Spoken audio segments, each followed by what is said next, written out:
Good morning, everybody. I know a lot of people are still coming in, but I think we should start because it's already 9:05 and the agenda is really packed today. So we don't have the luxury to wait for a long time. So colleagues and friends, welcome to the third Focus Africa workshop. My name is Roberta Boscolo. I work for the World Meteorological Organization. I am the project leader of the project Focus Africa, and my area of expertise is climate and energy. But here my role here is really to introduce you to the to run this workshop today as a project coordinator. And this is a special workshop, although this is the third Focus Africa project stakeholder workshop. This is actually the first workshop that we have in person, or we can say hybrid. We do have, and I must acknowledge, many attendees from the virtual space, but I'm really glad that the majority of the attendees are here, and I can see your face finally. And this is honestly, after 2 years of COVID, is a pure joy. And so thank you very much for those who also are connected and virtually. And I really hope that the next workshop we can bring you over here as well with us. So the reason why we are here in Pretoria is because one of our main partners is CSIR. And also we have, as a Focus Africa project, we have a case studies in South Africa. So I would like to invite Dr. Sela Pelo, who is Executive Cluster Manager of a Smart Places Cluster of CSIR, to give you the welcome to this beautiful city and this beautiful country. And the floor is yours. Thank you.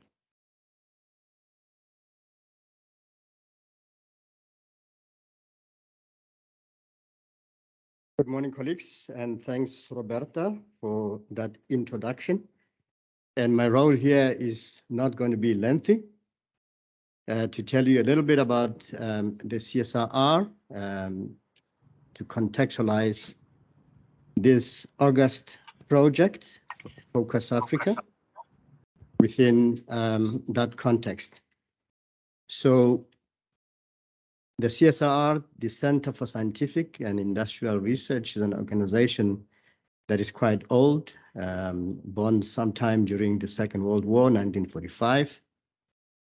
So we're more than 75 years old. And our business is to attack challenges that present themselves using research, development, and innovation. To that extent, the CSR has operationally a number of units called clusters, which operationalize the mission and the strategic objectives of the CSIR. I belong to one of the clusters called Smart Places within the CSIR.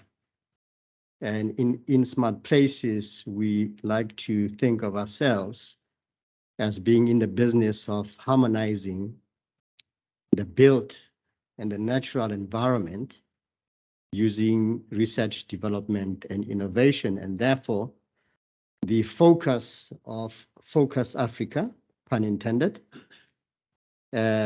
augurs well with that intention of smart places, of harmonizing the built and the natural environment. And indeed, climate change is real, it's upon us. It's already manifesting itself. Actually, we are a little bit behind in terms of our responses to it.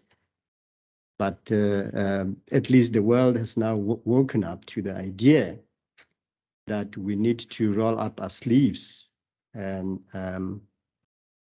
respond to climate change in the best way that we can.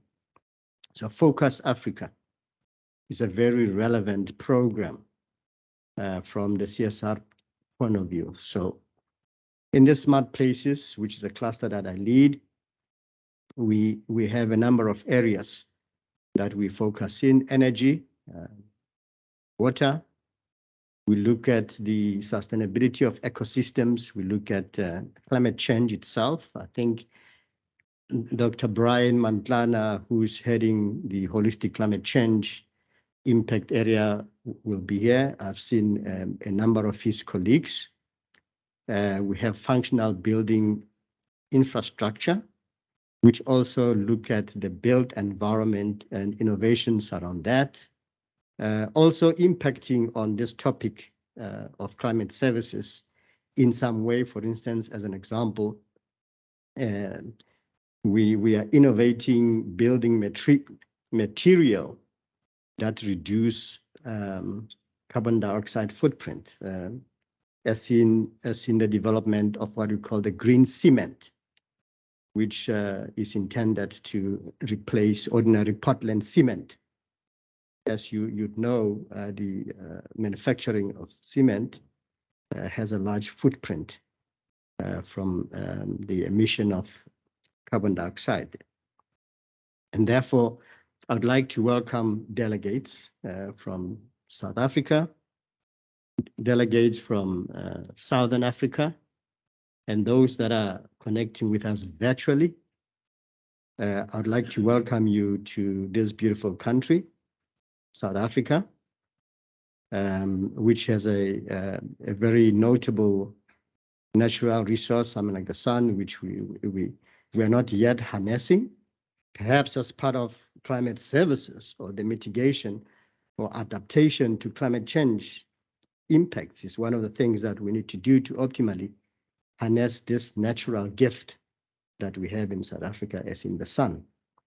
So without much further ado, I know that you've started the workshops earlier and you'll be finishing on Friday. I'd like to then extend the hearty welcome to you and wish you well in your deliberations. I know that you have been working, you are consolidating what you have been working on and checking whether you are making an impact and determining the progress there too. So without much further ado, thank you once more, Roberta, for the opportunity to say a few words, and I'll stay for about an hour, upon which I'll have to get back to my office, but thank you.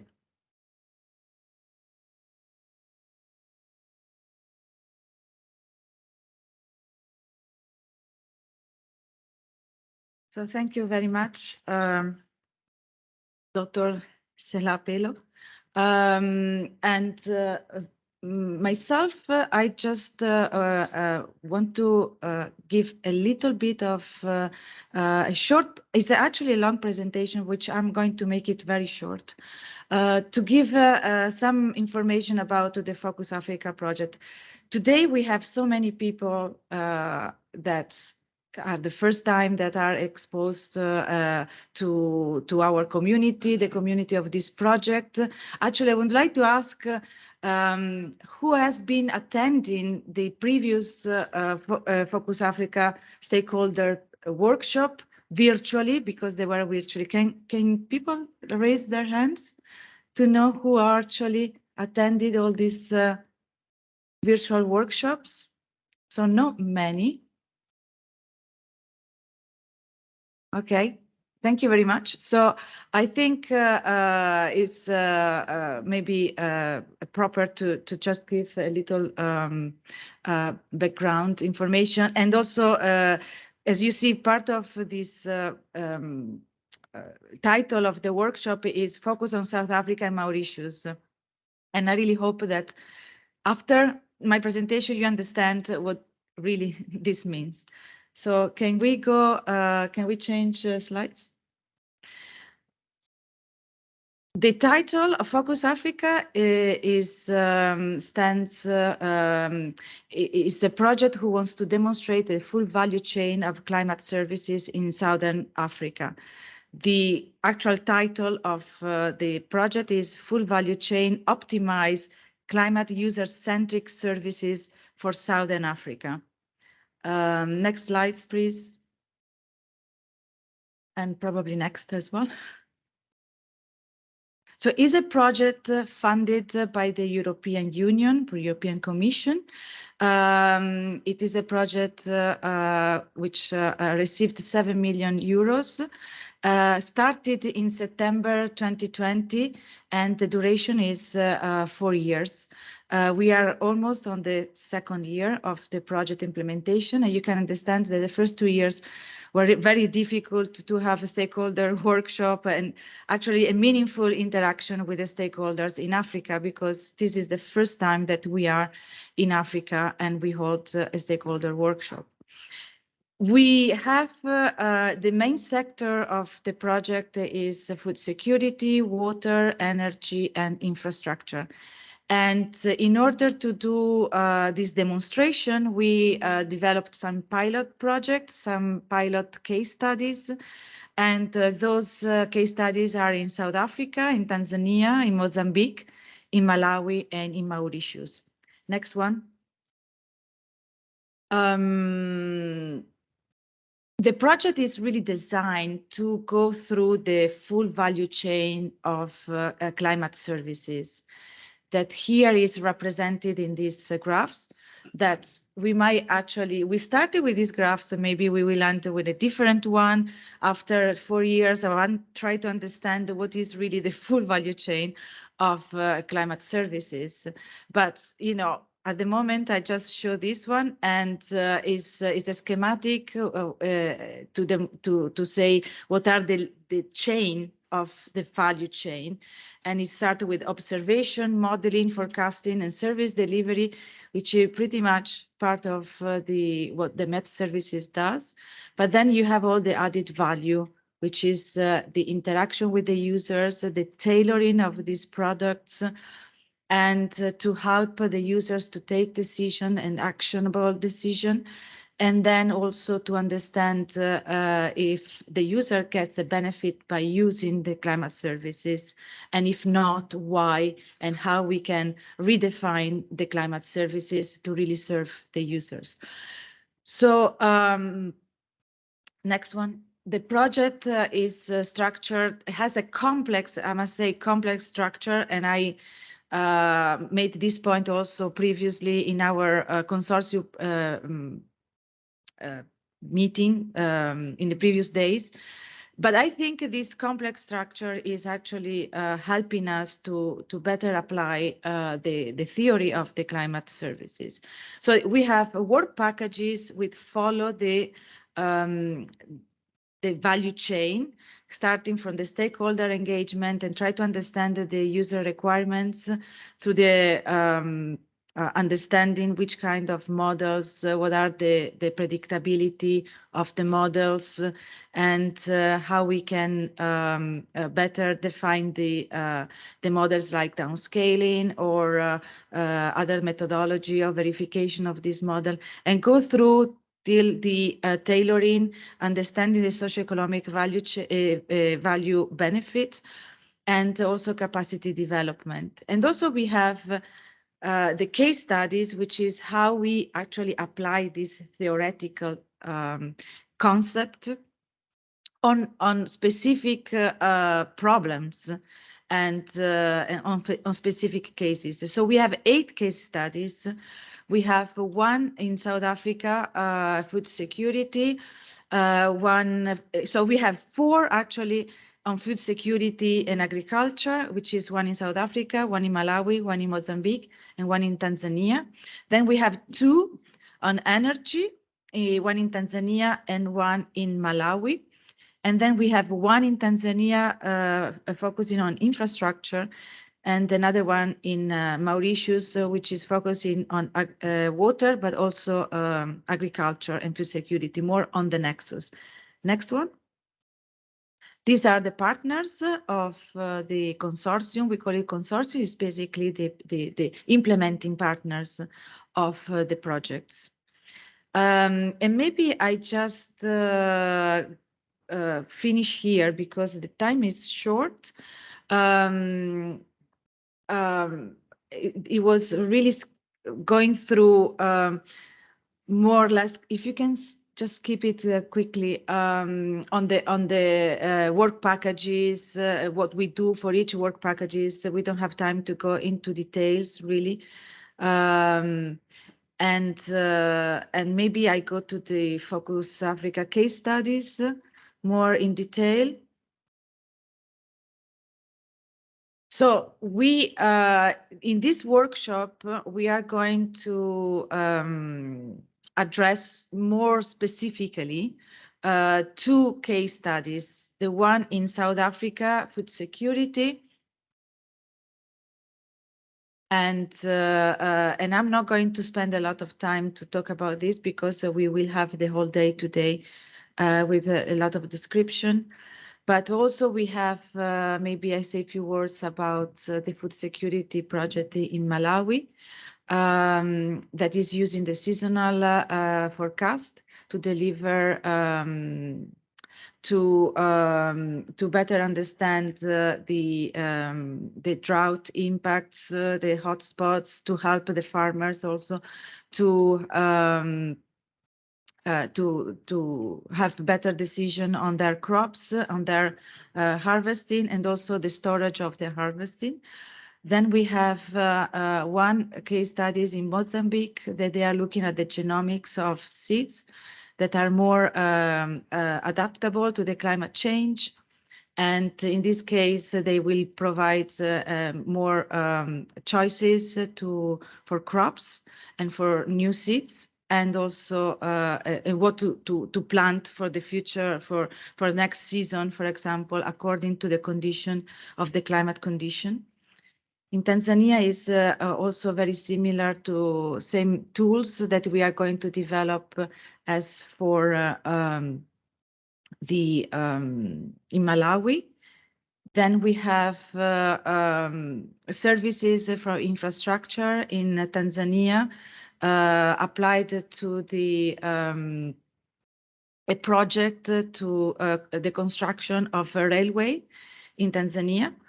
Then we have an energy case studies in Tanzania with the users TANESCO, which is the main energy provider in Tanzania. And we are providing some climate information for the development of renewable energy, and especially for hydropower. Hydropower also in Malawi with EDF. There is a project in the Lake of Malawi. And we are looking at climate projection to better understand if the project is of the construction of a big dam is viable or not. And then we have another, the last one is in Malawi. And again, these case studies of Malawi will be discussed more in depth tomorrow morning.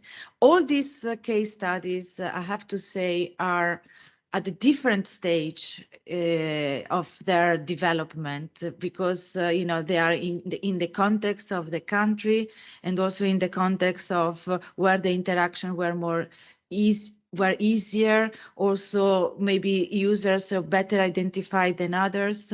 They are all on the way to deliver their climate services, but they are not at this moment, they are not at the same stage. So that's what I want to say to set the stage for this workshop. Thank you very much. And maybe if there are any questions, I can take it. Otherwise, we go ahead with the program. And I would call Ilaria to, is you? No, is Trevor. Ah, it's Francois, sorry. I lost the page here. Francois from WITS is going to chair the next session. Thank you.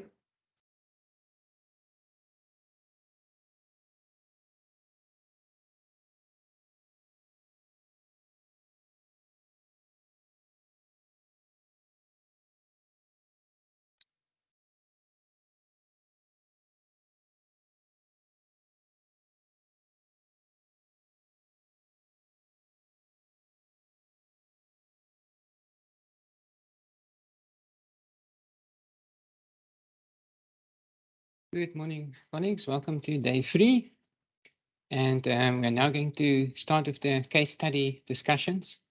First is, of course, case study 1. And the area of interest using regional climate modeling terminology is the Northwest Province of South Africa. Now, this province is actually close to us. For those of you who don't know, if you just drive about 50 kilometers in that direction to the west, you'll be in Northwest Province.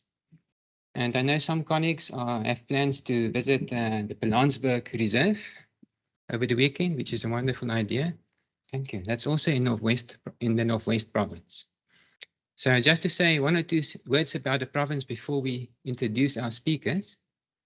It's an area that is a bit drier than Pretoria. It's a little bit to the west, as I've mentioned, especially as you drive to the most western edge of the province, which borders the Northern Cape of South Africa. It's in fact a semi-arid area, so the rainfall goes down to below 500 millimeters per year. And unlike in Europe, it's not cold, wet seasonality that really characterizes the climate, but a very, very pronounced dry, wet seasonality. And that is what brings us to this case study. The province's rainfall occurs largely in the summer months. Most important is the December to February period.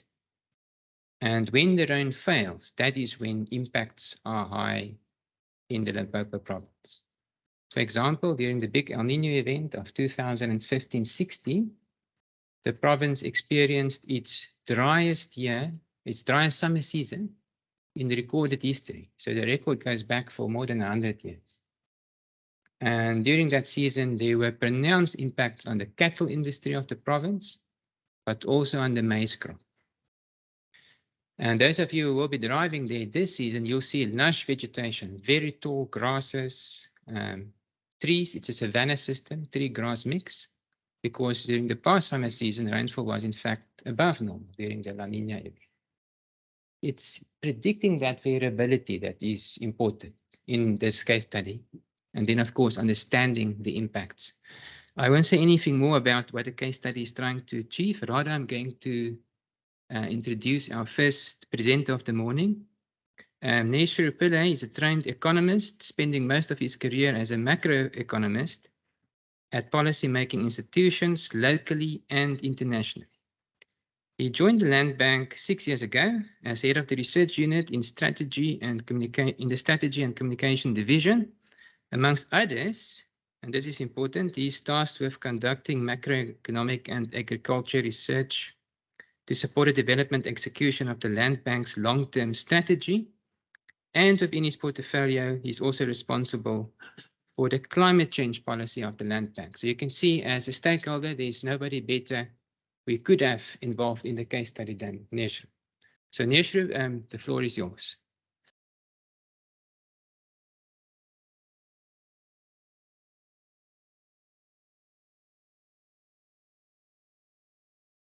Good morning, everybody, and thank you very much for this opportunity.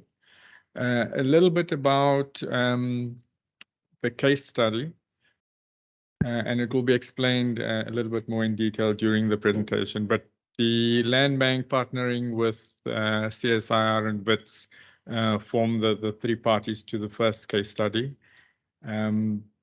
Just a little bit about the Land Bank, for those of you that don't know. We are an agricultural development finance institution that was established in 1912. So we are 110 years old now. We are 100% owned by the state.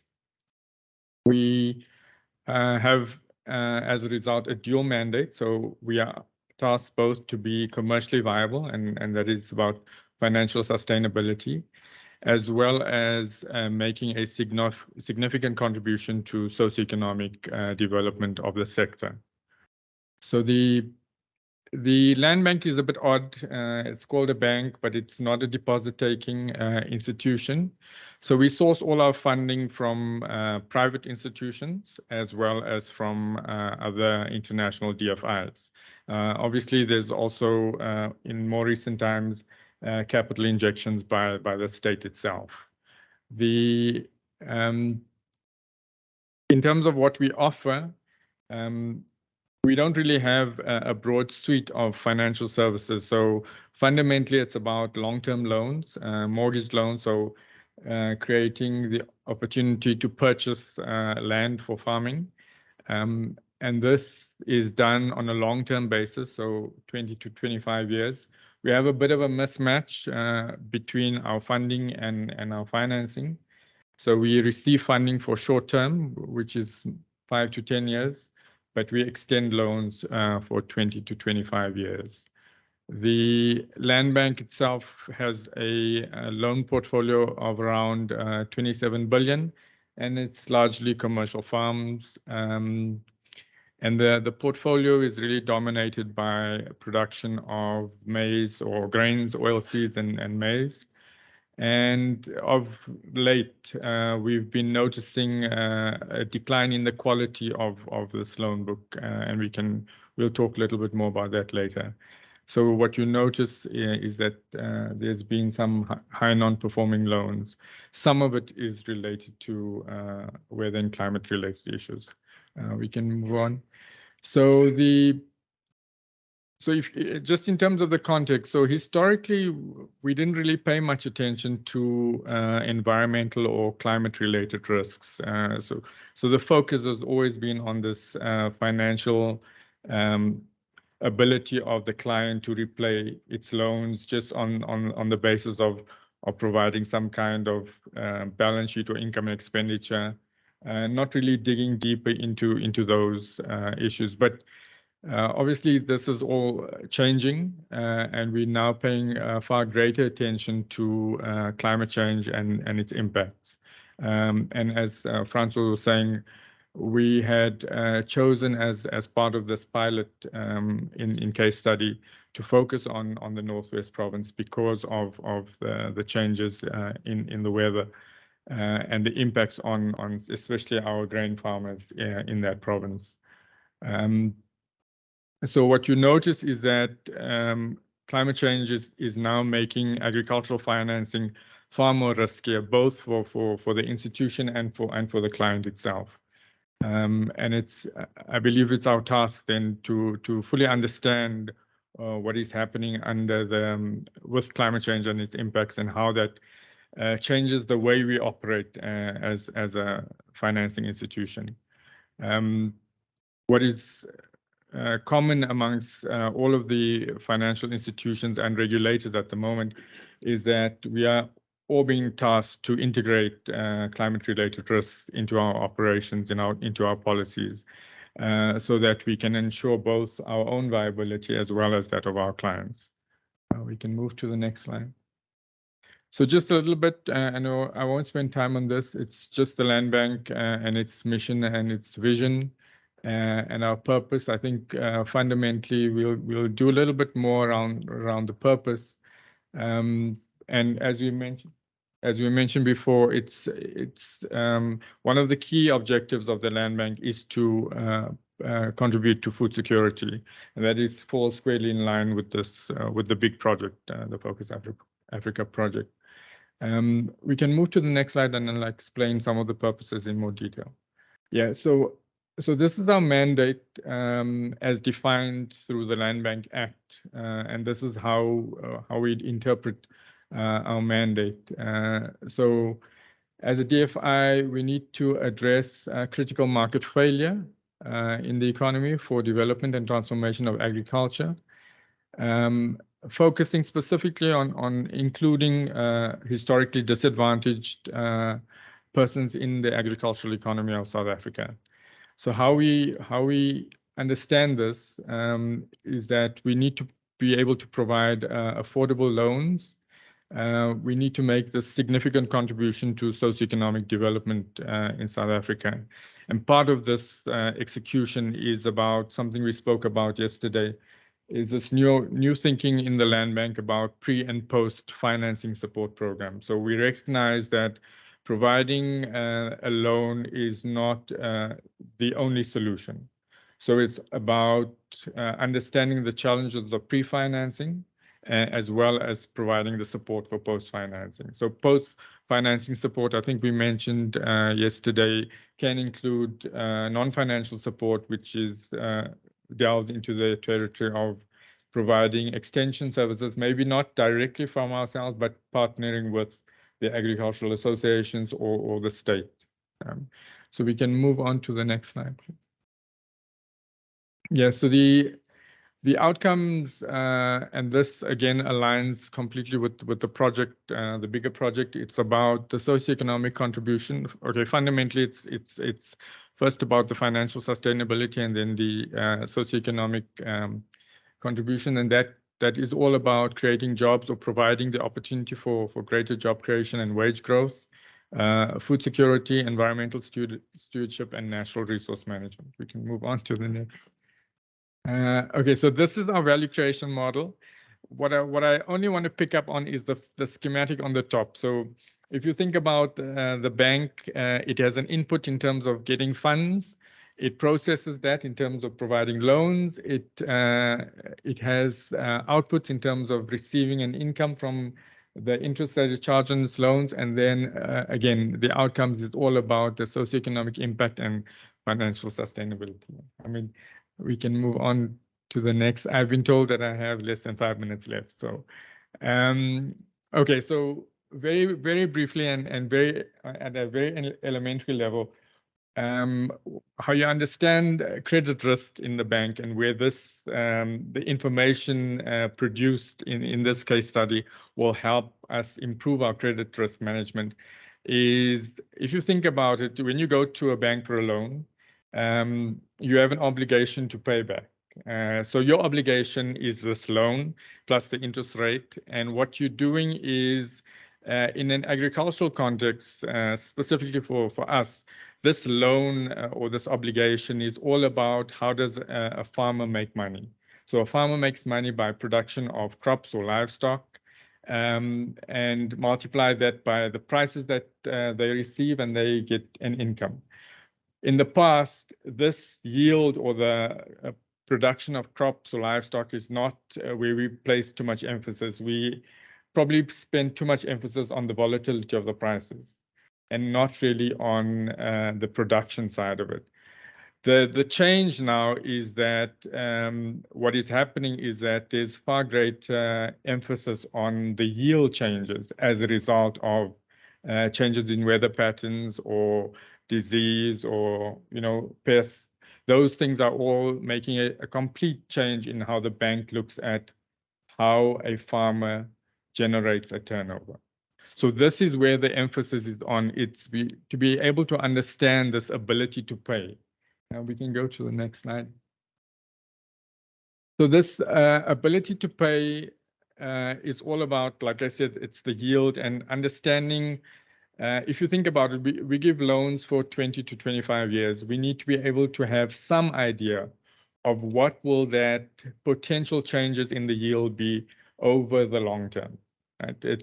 I know it's a very difficult exercise, which Francois is gladly helping us with, but it's for us to be able to predict what would be the impact in terms of the ability to pay over the long term, so that we can understand what is the risk that we are taking when we give a 25-year loan now, and what would possibly happen over the next 25 years. So the idea is that we need this data and this information so that we can do a far more robust assessment of the application that comes to us, so that we correctly understand, identify the risk, as well as price correctly for that risk going forward. So when you think about it, price correctly for the risk is that we charge the appropriate interest rate, that matches that risk that we are going to experience.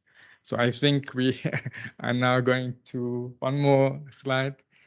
Okay, so yeah, so fundamentally, the case study is about allowing our colleagues that do the climate and crop modeling to provide us with information and allow our colleagues internally in the bank that develop the credit models to then integrate this information or these forecasts or scenarios such that the credit models become far more robust and far more broader in terms of what it assesses. Maybe I'll stop there. Okay, thanks.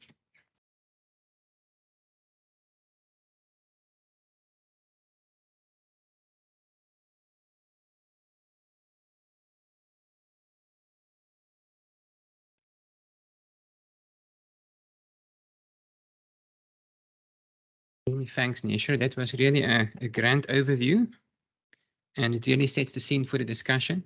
We are going to have an opportunity to ask Nisha some questions, but as you can see in the program, first we will have a talk from our second presenter of today, Trevor Lumsden. Now, Trevor is a senior researcher. He works in the Climate Services Research Group of CSIR. He's a senior researcher there, and he's an expert in both crop modeling and hydrological modeling, mostly applying these modeling capabilities to South Africa, sometimes to other countries in Southern Africa. And yeah, I think Trevor is very modest, but I would rank him in as one of the top crop and hydrological modelers in the country. So I think we're also very happy to have him in the project team. So over to you, Trevor, and after your talk, we'll have questions to you and Nisha.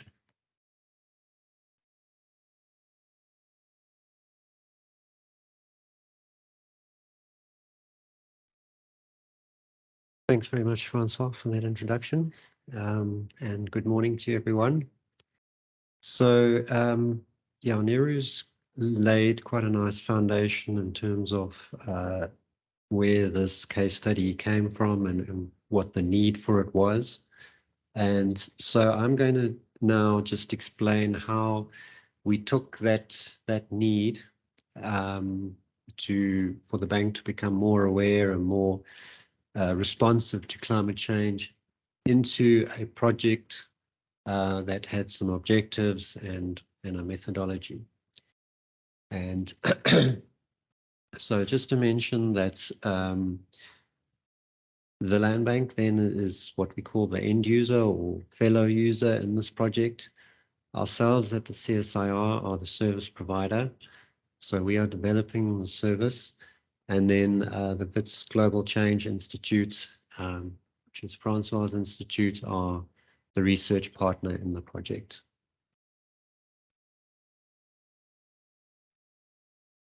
So this is, as Roberta mentioned, there's a number of case studies. So this one focused on the Northwest Province is case study 1, which deals with food security in the Northwest Province.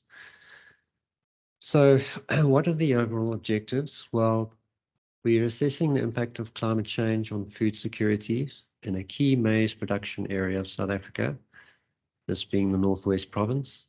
So I think it ranks as about the second biggest producer of maize in the country of all the 9 provinces. And as Francois mentioned, it's quite a dry region. And so what we're wanting to do is understand the needs of the land bank and the agricultural sector in general in terms of climate information that's required to manage financial risks stemming from climate change. So there's a component where we want to talk to the stakeholders, find out their needs for these climate services so that we can best respond. And then to develop the climate services that better inform the bank of its exposure to climate-related risks to facilitate improved decision-making. And then finally, as Neru also talked about, is promoting climate resilience amongst farmers. Because if they're resilient, then the financial risks are lower and it's a win-win situation.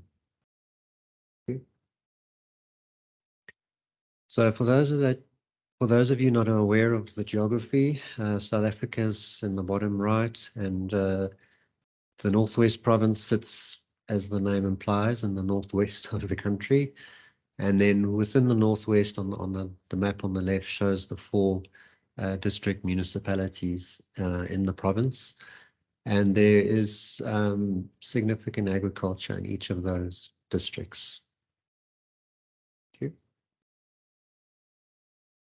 So the approach that we're taking, as I mentioned, first of all, assessing end user challenges and climate service requirements. And this is an ongoing process through the project, and we're going to be talking about that today in some of the sessions. We are combining climate, crop, and livestock models to produce long-term projections of key variables that indicate climate risk. So it's a combination of different models, and then we will introduce those to the land bank's credit model and find suitable indicators of climate risk that better inform the credit decision making. The modeling results can also inform risk disclosures that the bank has to make, also in terms of their sort of longer term strategic planning, and then also for farmer preparedness for climate change. If we can show projections of what we think is going to happen under different scenarios, we trust that information could help farmers to sort of gear their operations to be best prepared for the future.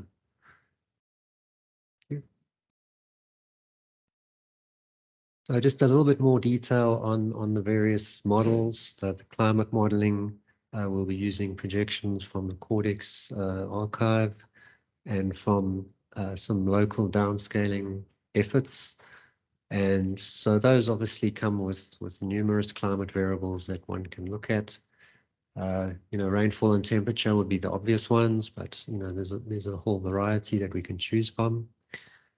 The crop modeling aspect, we'll be using the DSAT maize model and configuring that over the whole province where maize is grown at a suitable scale, and we're considering the voting districts as a suitable scale that's manageable with the modeling, and also at a fine enough resolution to be useful in this purpose.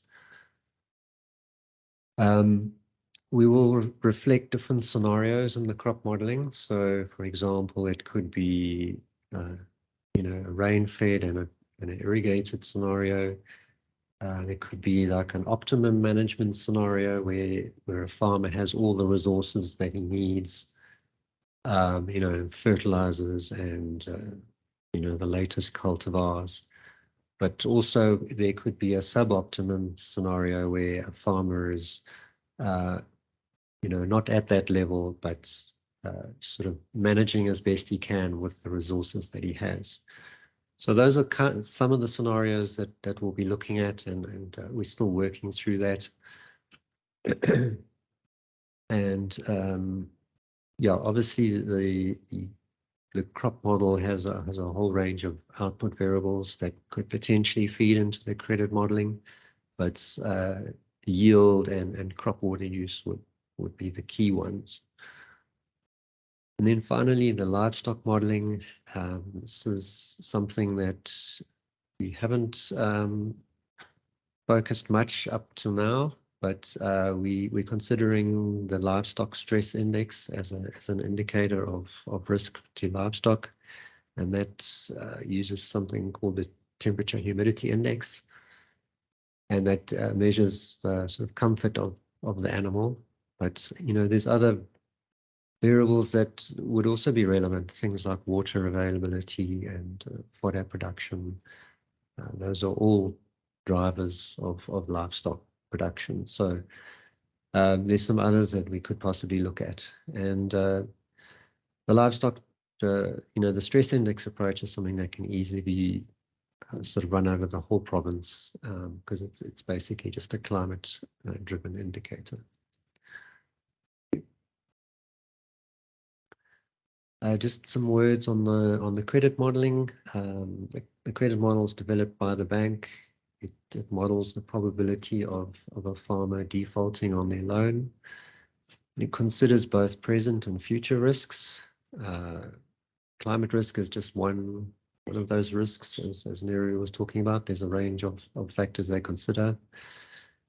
It's fairly flexible in terms of what variables it incorporates. So that makes it easy for us to assess a range of climate variables for use.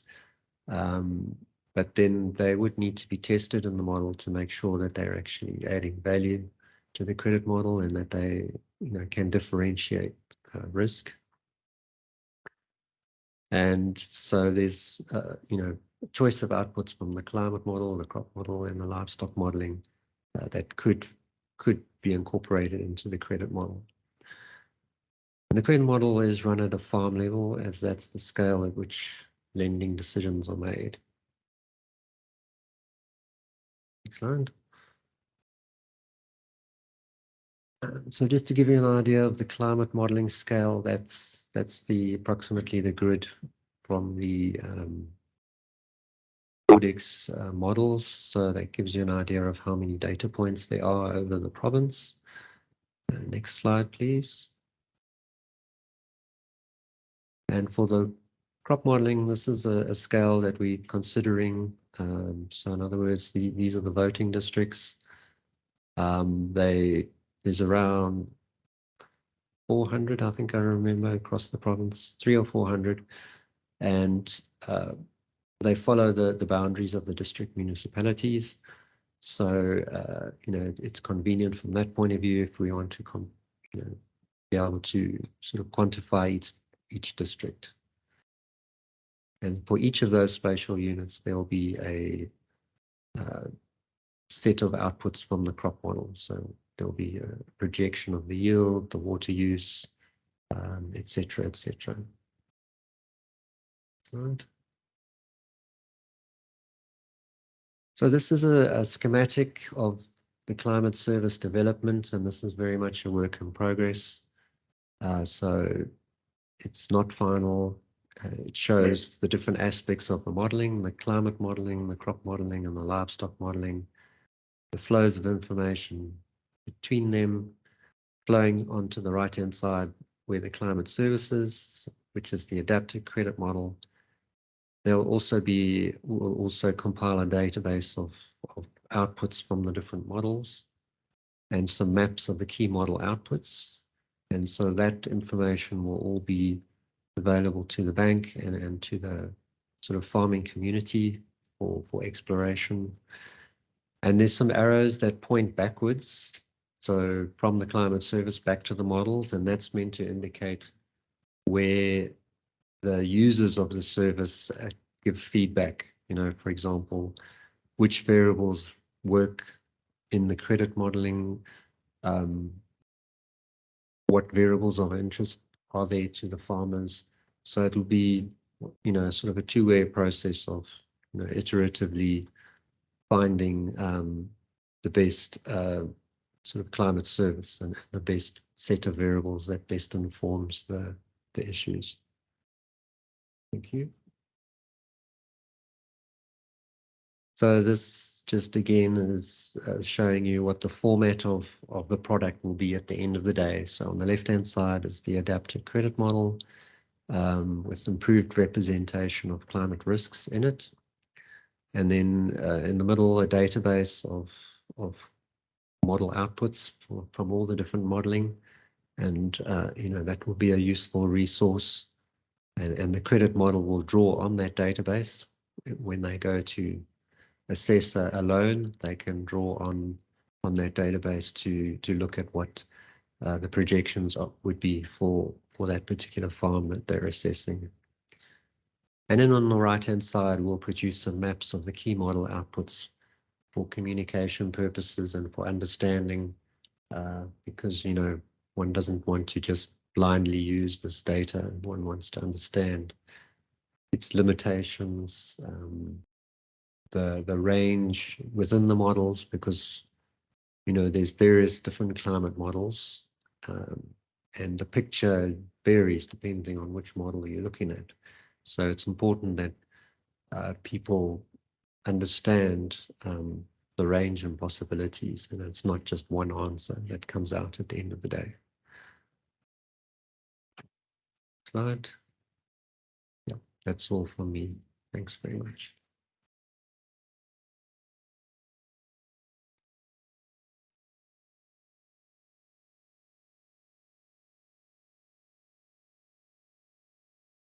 Thanks very much, Trevor. That was enlightening. And Nesha, if you would be so kind to join us here in front, you and Trevor can either, maybe you'd like to take seats, or you can stand, whatever you prefer. And can we get the second microphone, please, for Trevor and Nesha? Thank you. So, colleagues, let's see. Let's open the floor for questions. We have exactly 10 minutes to ask Nesha and Trevor some questions. I see that Bruce will be opening the floor.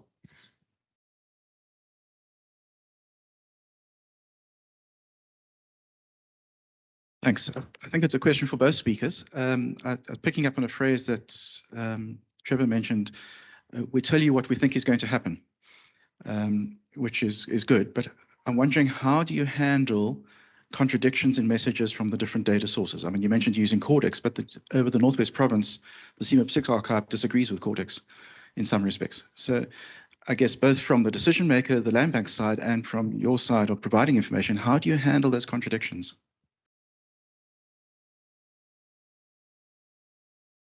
I think during the development of this climate service, it would be important to, one way to do it would be to look at the extremes of that range and assess what difference it makes to the end decision. And then obviously that then needs to be incorporated into the decision making, because one can't, like I said, one can't blindly just make a decision and assume that one answer is going to, that there's only going to be one answer. And I don't quite know, if there are big contradictions, we're going to have to somehow build that into the decision making in a robust framework. I don't know how that looks at this stage, but it's an important consideration that we'll have to face. Nesha, would you like to respond? Just to note that, in terms of the data that the land bank receives, especially around crop yields, like Trevor was saying, the sources are numerous. So we would work internally with our agricultural economists in the region, as well as the industry associations, to determine sort of the norms that the land bank would use in terms of it. But yeah, so it's not a single source of information. I mean, obviously for the credit models, and my colleagues can expand on it, we would rely in terms quite heavily on the forecasts that are being produced using a reliable and single set of data. Thanks, colleagues. And as the research partner in the project, I can maybe just add that the problem that Bruce has raised, I think, is a common one to all the case studies. I think in the Northwest Province, the CMIP6 ensemble is giving quite an overwhelming message of general drying and longer lasting droughts. And that's also the majority message from the Cortex ensemble. But in the end, one approach, Bruce, of course, to use story, communicate to the stakeholder the possibility of some of the less likely scenarios that also exist in a region. Please, sir. Hi, thanks to Nehru and Trevor for the presentation. Just two questions, perhaps one is on the maps of the key model outputs. What is the key message there? Is it providing you with the risk profile of the different regions? One. The second question is, what is the currency of these outputs? I mean, how long can they be valid? Is there another round that you do to produce the model outputs to determine whether, like they're still valid? Thanks.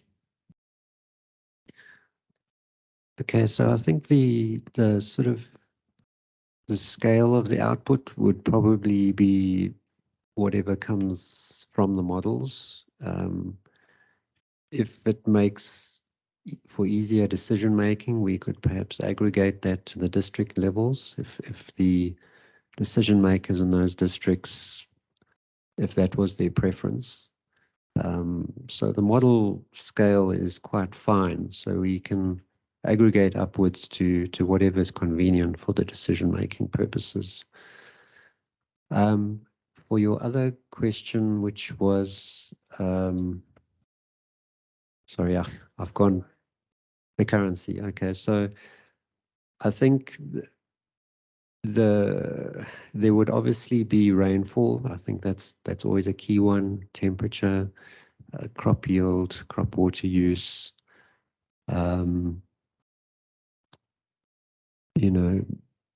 Again, it would also be guided by the users in terms of what's important for them to see. So, yeah.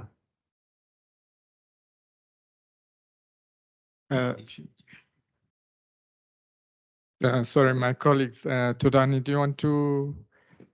He's the credit modeler of the land bank, so maybe he'll give you one or two insights.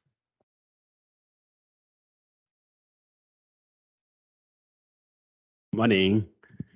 Okay, so from credit modeling point of view, what Trevor has highlighted earlier in terms of the variables that we get from the model. So what we do is we will have to test different model that Trevor has highlighted, and out of those model, we have to validate whether there is a relationship in relation to our probability of default, whether the variables that they have from the modeling, from the climate service model point of view, are statistically significant from that point of view. So once we do that, we will be able to see which variables which variables are not. And also the point that Trevor has also highlighted is in terms of the long-term projection of some of these model, because for us it's also key in that aspect of the long term, that once we are able to test the variables in the current level, we also need to have those variables in the long term so that we are able to, one, predict that as a part of the model, and also be able to price for that risk. And other parts will be on the risk disclosures that Trevor has highlighted as well, because that will also assist in that element. Thanks. Thanks, Tudani. Let's see. I think let's try to fit in 2 more questions, and that's probably as far as we can go. Please.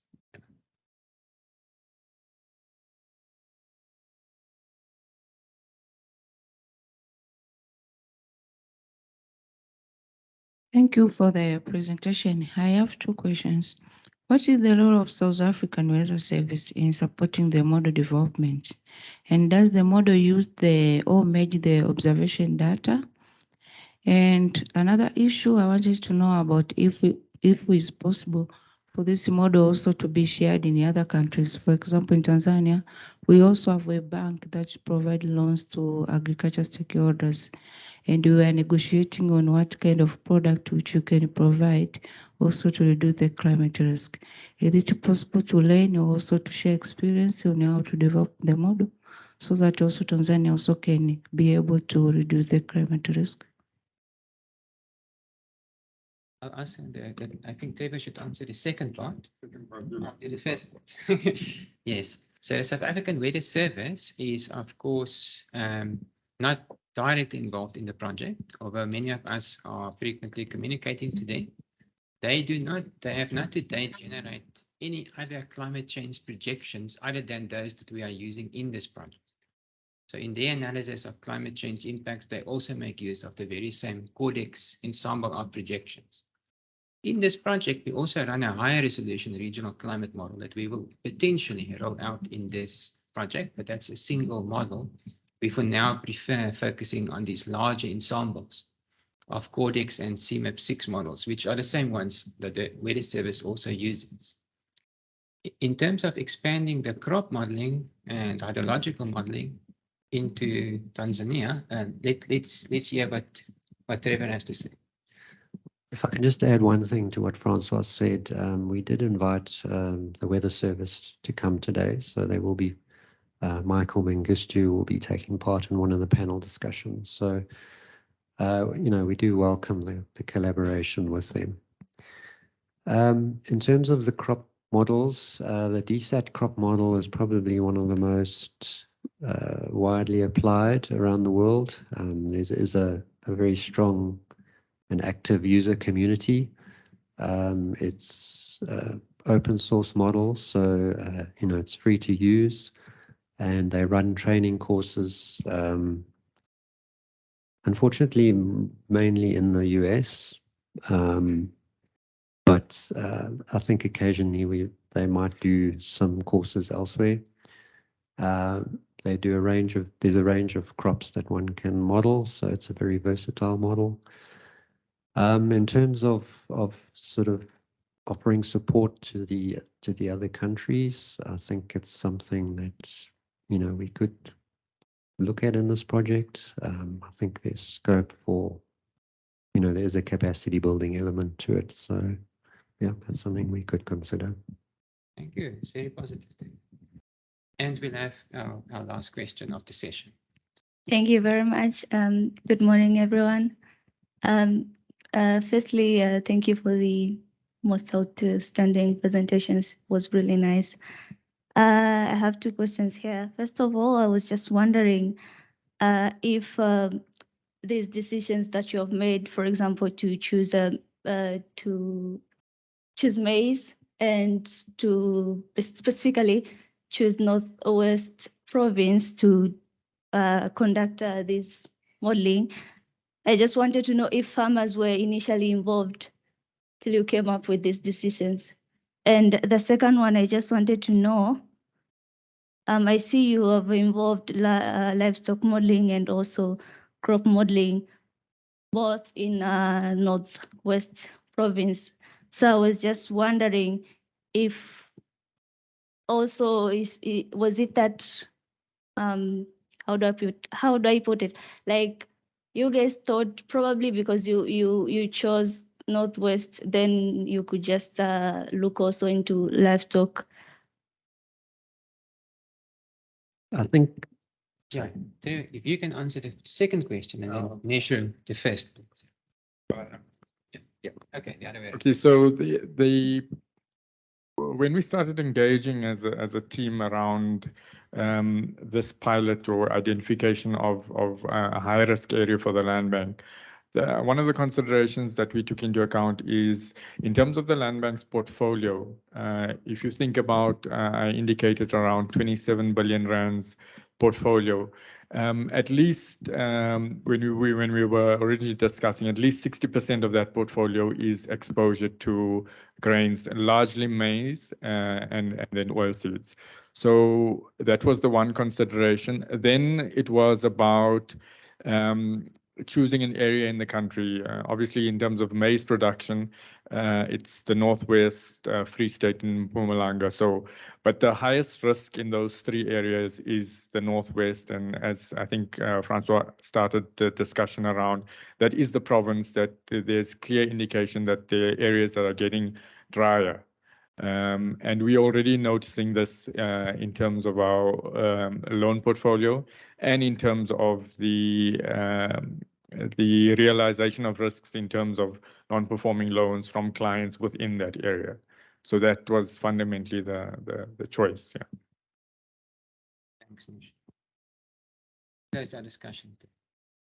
yeah, I think on from our understanding, livestock is, although maize is the sort of dominant crop, livestock overall is the biggest commodity in the Northwest. So that came into our decision.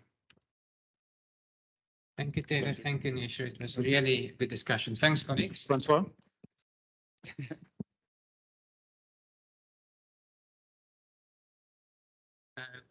I think we've run out of time, as far as I've been told that we've run out of time. So let me see from where am I getting my instructions?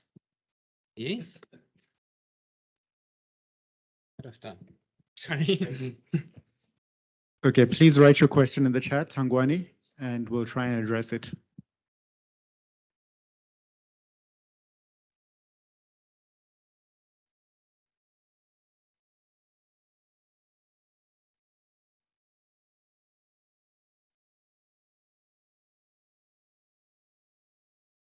So we now should have Elliot and the panel. Where is Elliot? Okay, come here.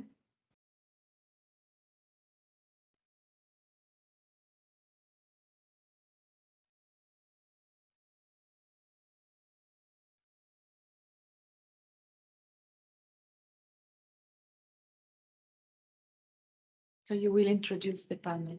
Yes. Over to you. Thank you. Good morning and welcome, everyone, especially to this, our host activity, I call it. Why host activity? Because we're trying to understand, the end user requirements. Why host activity? Because we have the delegates from, the case study is South Africa. We're talking about academic institutions, your VET, University of the Witwatersrand. We're talking about your University of Cape Town, from the academic positioning.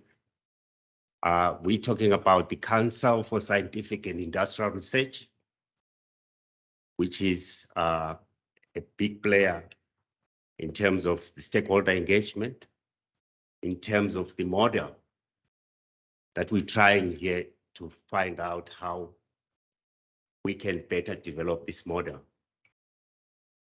More importantly, why? Because we have the hosts from the case study. We're talking across chieftaincies. We're talking across spheres of governance. We're talking across farmer experiences.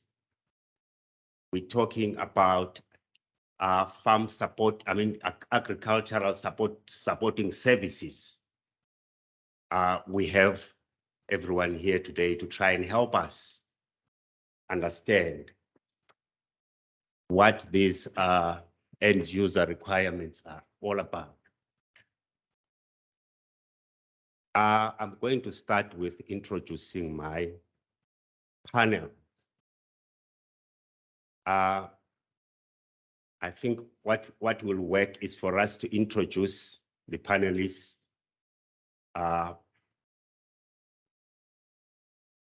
in turn so that we can introduce the panelists and it comes forward and it gives a presentation.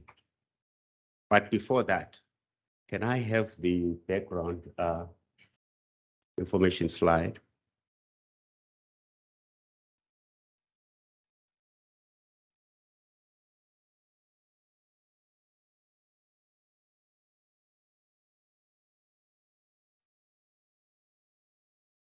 Yes. I'm going to start by inviting my very decorated panelists to the front, please. I would like to introduce you on the spotlight.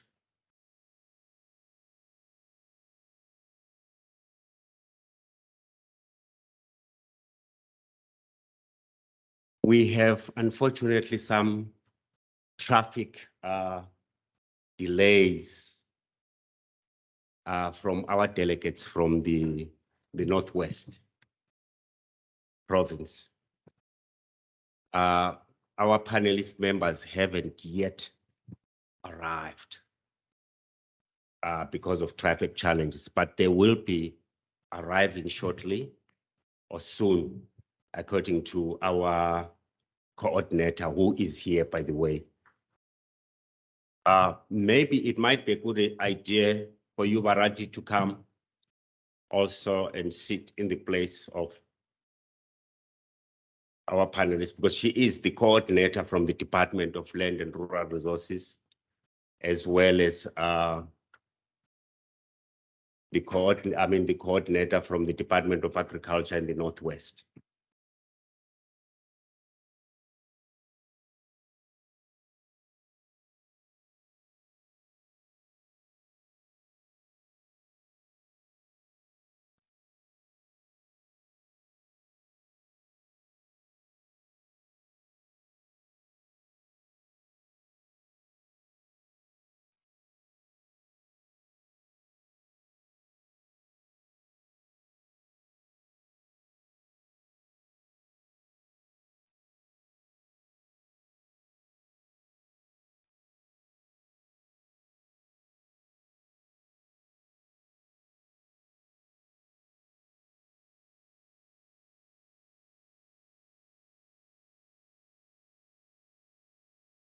Okay, introduction of the panelists. I'll start with William Landman. Introduce myself. Okay. Good morning, everybody, and thank you for attending, and also thanks to the low traffic jams that we got this morning coming here. I first went to the International Conference Center at CSIR because I got my bearings wrong, so fortunately I made it on time. My name is Willem Landman, and I work at the University of Pretoria, and my main interest is on seasonal forecasts, and especially how seasonal forecasts can be used. And we've been working in this field now for a couple of decades, and I have less than a decade left before I have to retire. So hopefully before I retire, I can provide the evidence that somebody has actually started to use a forecast and make good use of it. Thank you. Thank you so much. William Landman is a senior climatologist in the South African research space. He has experience working with end users. He has a lot of end user experience to share with us here across various sectors.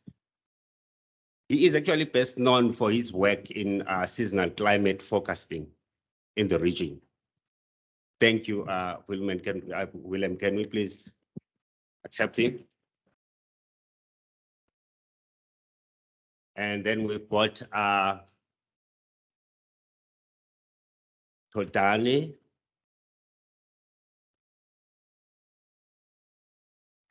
Morning once more again. Yeah, my name is Todani Nemajiriri. So I look after credit risk model at Land Bank, as well as pricing model. So, I mean, as my colleague Nehru has highlighted in terms of, you know, how these work in terms of the climate risk, crop modeling will help change in some instances in terms of how we look at credit risk management side of things. So it is something that as an organization, we do some of climate risk assessment, but not on a consistent and coordinated basis. So with the work that is being done in terms of these aspects, this will assist us in terms of managing better our credit risk management processes, as well as also price for risk. And as Nero has highlighted, that financial sustainability is very important. As an organization, yes, we are owned entity, but we need to be sustainable. So we need to price for risk, and incorporating climate risk will assist quite a lot in that aspect. So I am very excited with this aspect. Thank you. We welcome Todani, please. Give it to Michael Todani. We've got here a very important role player in the sector.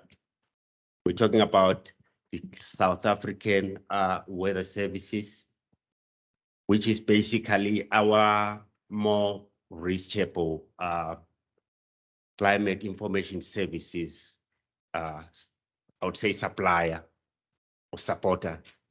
Over to you, Michael. Thank you. Good morning, everyone. My name is Michael Mengistu from the South African Weather Service. I'm a lead scientist in agrometeorology. And our purpose at South African Weather Service is to provide meteorological services to the agricultural sector, identify end users, and provide products and services to the sector. So at the South African Weather Service, we provide weather and climate information, weather and climate data as a national meteorological and hydrological services. And we provide forecasting services also, including climate change predictions. And we provide also tailor-made products for different sectors. And one of them is the agricultural sector. Yeah, thank you very much. Can we give him a hand of applause? Next, we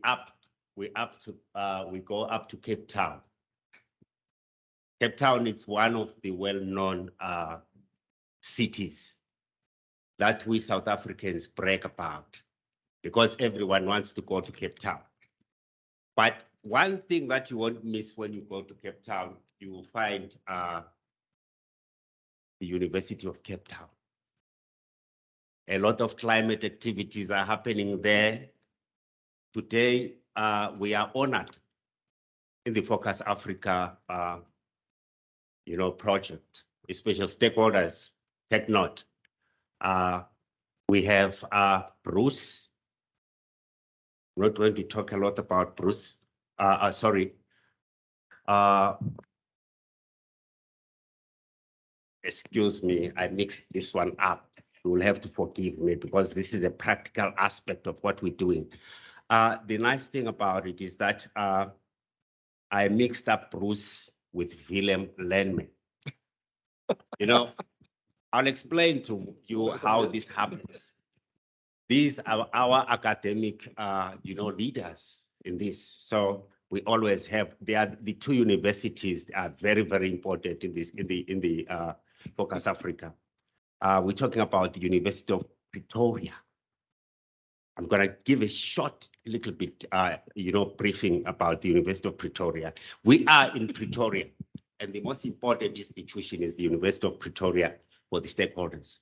And we will be having a special honor of Willem Lenman, who is well known for his work across universities.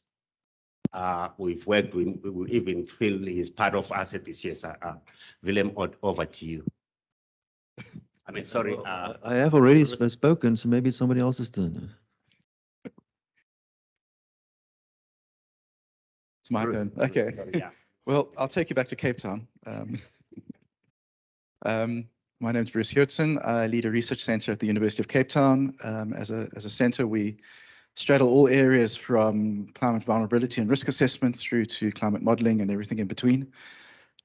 My personal focus in these current years is around the question of regional information for society, what that actually means, how do you construct regional information, how you communicate it, how it gets adopted, how you work with stakeholders to co-produce the information. And that's my personal special interest at the moment.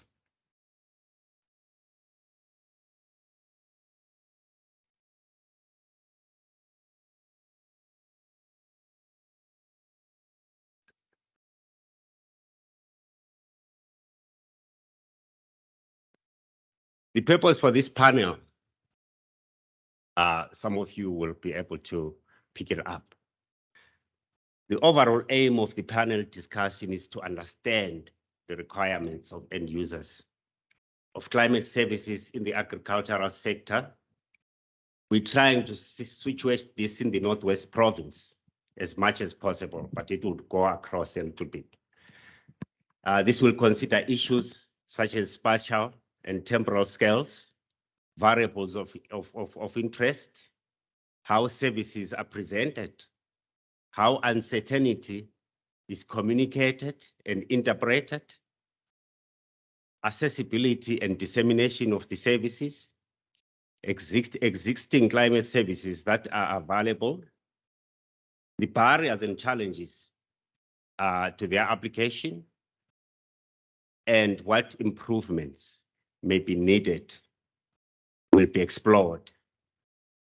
The discussion will also seek to understand who are the users and how widely existing climate services are used in the case study.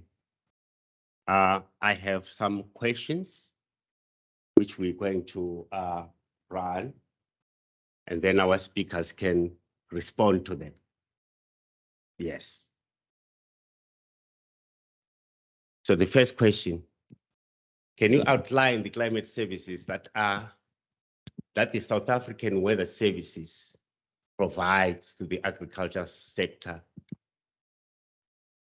Michael? So each of you have a question, I think.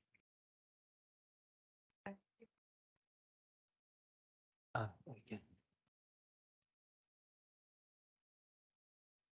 Yeah. Okay. It's fine. I think from the South African Weather Service, we provide weather and climate data for different applications in the agricultural sector.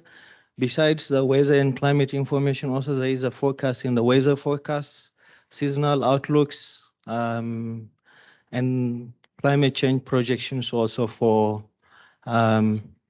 different users. So in terms of the weather forecast, nowcasting, short to medium range forecasts, and the extended forecasts we provide on the website and on TV.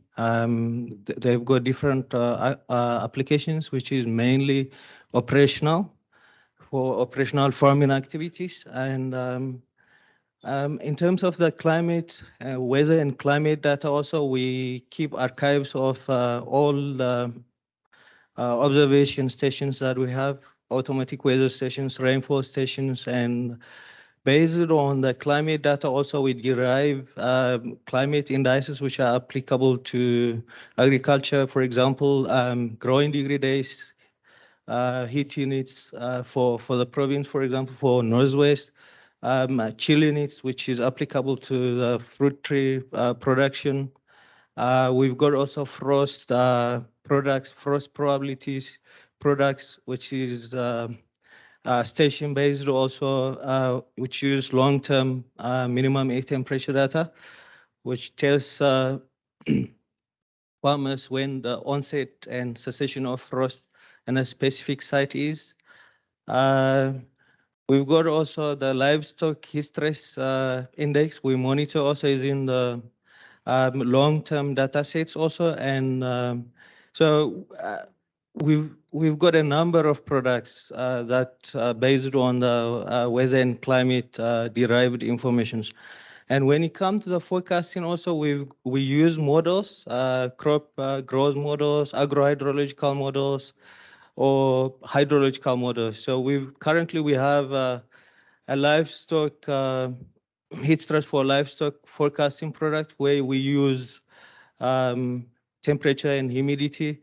And actually, it's not for South Africa only, but it's for the whole of SADC region. It uses numerical weather prediction models, which we use at the South African Weather Service, a unified model forecast, and it gives you hourly forecast of THI, the temperature humidity index, where Trevor was mentioning. So we've got it on operational basis. where we work on a funded project to provide a 3-day lead time hourly temperature humidity index. And then we use also a hydrological model called HILASME to forecast soil saturation index, which is related to soil moisture. So it gives you a soil moisture, daily soil moisture forecast for the coming 3 days, for example, and it gets updated every day. The model runs every day. And so we've got a number of products. And then when we come to the climate change or climate projections, we use the Codex data. I think Trevor has presented it. We use it for different applications. Also, the products that I was mentioning, the heat units. So we do projections of heat units. What will be the change in the heat units and then chill units? And we do also projections of potential evapotranspiration or reference evapotranspiration, and then what will be the implications for the water use of different crops in the future based on the climate projections using the Codex. Although they've got uncertainties, but I think it will be helpful to assist, decision making in the future. So we've got a number of products that talk to, and I've mentioned some of them. I don't know if I'm still on time.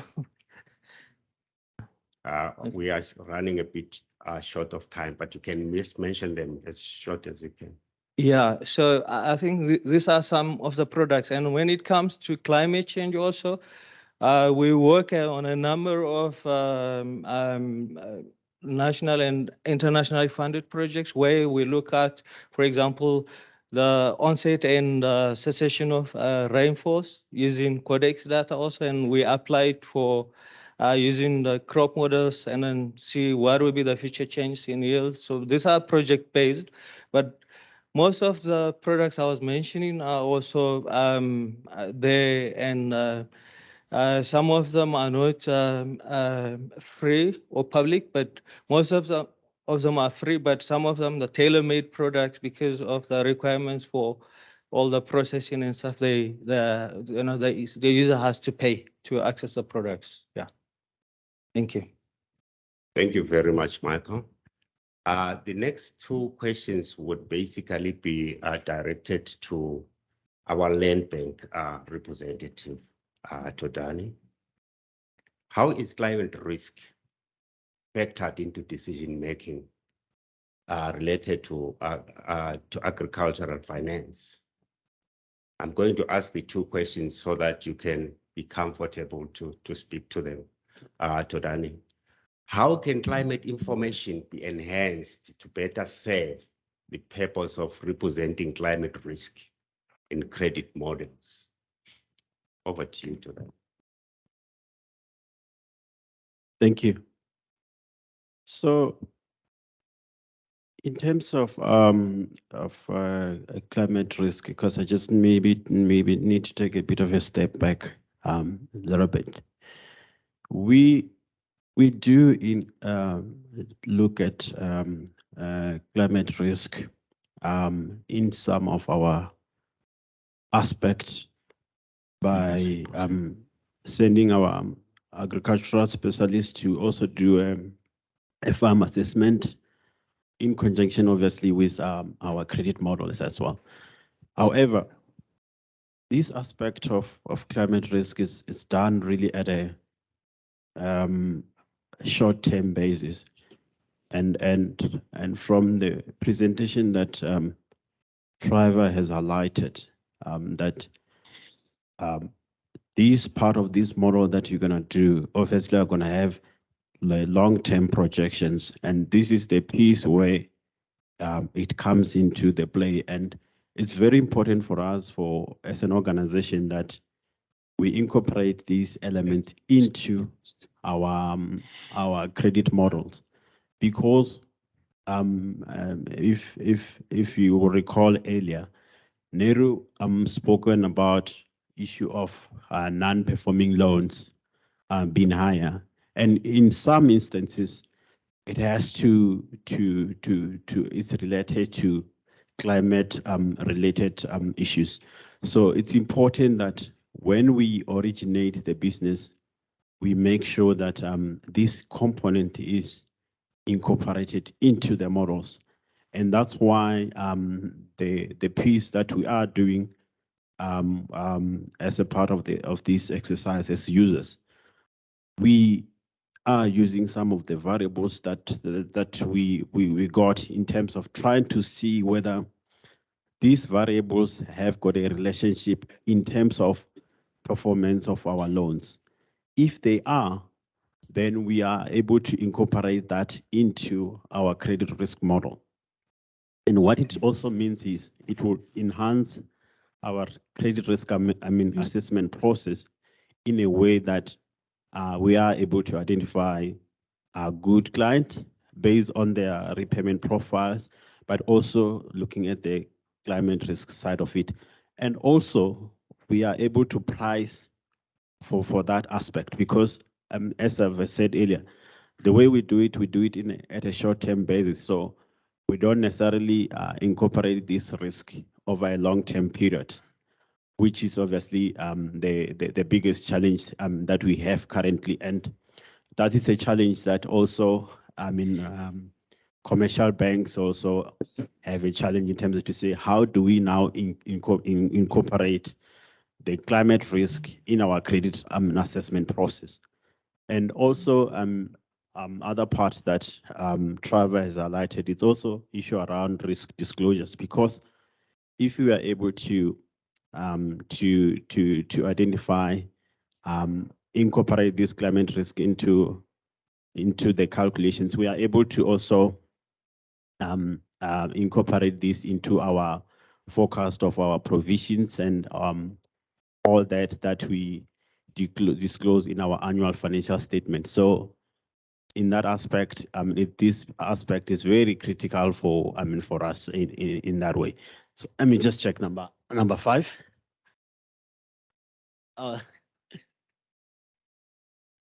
Okay, but I think in short, I would have covered number 5 as well in that way that, you know, critical part of it is important that we identify the risk and we price for it, and then the bank remains sustainable, and which is the critical part of it, where as we know, we are state-owned bank, and the priorities for the bank, for the government, are quite huge. And so it's important that Land Bank remains sustainable, and it can remain sustainable by identify the climate risk and price for it. Thank you. Those that have got questions, we'll reserve them until all our panelists are finished.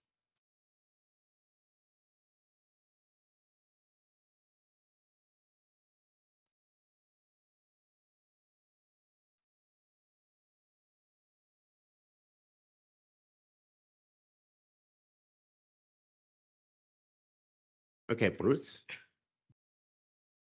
Coming to Cape Town. Thanks. It looks a little bit different from what I mentioned, remember, but that's fine. I think when we talk about uncertainties, we classically focus on the data uncertainty, the information uncertainty, and there is information uncertainty. As I highlighted in my question earlier with Trevor's talk, there are contradictions in the data. The data doesn't fully agree, and there's natural uncertainty, which is the variability of the climate system and the degree to which it's not predictable.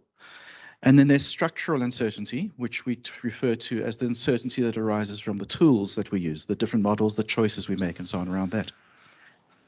Those uncertainties are really important in characterizing the data that gets communicated, or the information that gets communicated.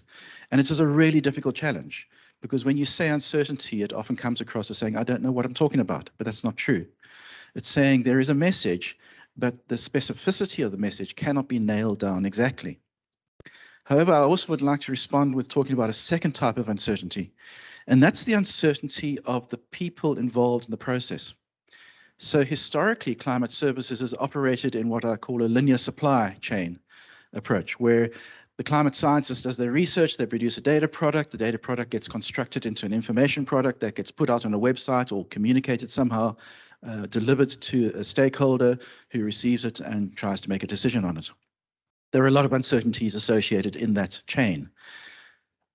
But there's also uncertainties when you get the stakeholders and the scientists or the climate service providers working together, because especially in Africa, we have a strong contrast of value systems, of culture, of language, of priority, of perceptions, everything from the role of religion in how you perceive events through to mistrust of another culture or another group. There's power relationships at play of I have the authority because I have a government stamp of approval behind me, therefore you should listen to me. There are various issues around it. Those all introduce as much, if not more, uncertainty in the process of responding to a climate information message. And so I think there are two strategies that we really need to follow. The one is to interrogate the information uncertainty. Let's examine, why do we get contradictions? Where's the contradiction coming from? Can we compartmentalize the contradictions? Can we understand the rigor and robustness? What are our measures of robustness of the information?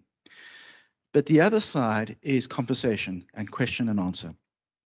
This is a labor-intensive side of managing uncertainty. It's allowing people to ask questions, challenging questions and hard questions, questions we may want to avoid. And it's facilitating conversation around those questions. A panel discussion like this sits halfway between a presentation, which is a linear supply chain, you know, a dump of information on you, and a real conversation where we sit down over a beer and we actually talk about things and we ask the hard questions. So we need more of all, but particularly I think we need more of the one-on-one or the small conversations to learn an understanding of what the other person is really saying. We may use the same words, but we don't often always mean the same thing. And so that conversation is woefully under-addressed, I believe, in the whole package of climate services and the communicating information into different stakeholder sectors. I could go on and on, but I'll better stop there. Thank you very much, Bruce. I would like to go straight away to the next question. That's me. Thank you. Yes, we have certain challenges on seasonal timescales.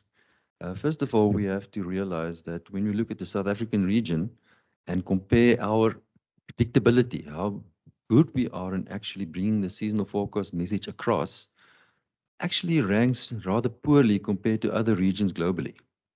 For example, if we were living in a place like the Philippines, okay, they have other problems, but we would actually be making our seasonal forecast with much greater confidence because the forecasts simply work a lot better over there than what we can expect the forecast to do over our region. So there is this limit of predictability. Second of all, seasonal forecasts don't work everywhere. There's areas where the forecasts simply do not work, like the southern coastal regions where we've had some major droughts over the past couple of years. And our forecasts have actually failed dismally over that area. That's not really predictable. There are other areas where forecasts work really well, like, for example, the Limpopo province. Another thing is that seasonal forecasts don't work right through the year. There's a clear annual cycle. We don't really do seasonal forecasts very well when we want to say something about the spring period. And this is also the period when seasonal onset happens. And often when we ask a farmer, what is the thing that you really want us to make a forecast for? They say, we want to know when the season is going to start. Sorry, we can't really tell you. But we can give you good information about what will happen in the middle part of the season. Now, this is coming to another problem, is that when we find that forecasts actually work, the skill is fairly high, 0.6 correlation between the forecast and an observation over 50 years of data, there is going to be a number of years, or there are going to be years where the forecasts fail.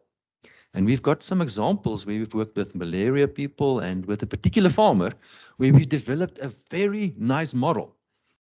Correlation of 0.8. You know, that is something that you really want to write the paper and send it to Nature. You know, so we've discovered something. And then when we do further and more in-depth analysis, in this particular example I'm going to talk about now is the one with the farmer. where we have a very nice model where we predicted their crops at the farm. And then we had an example of 3 consecutive years where the forecasts really failed. It really made a miserable forecast. And those 3 years happened to be 3 years of La Nina. And there's not very often that we get that. And 2 of those La Nina years were too wet. Okay, so that the crops failed because of too much rain. But the point I'm going to bring across now is very important. So if the forecast user, that farmer, based all his decisions on the forecasts, and if we tie a financial model to that, it would have taken him 8 years after that 3 years of miserable forecasts to recover financially from the forecast that we have produced from a very good model. So the point I'm bringing across here is when we're talking about users, we should never try to let them believe that we should only provide forecasts to them. There's other things that are also important. For example, observe data.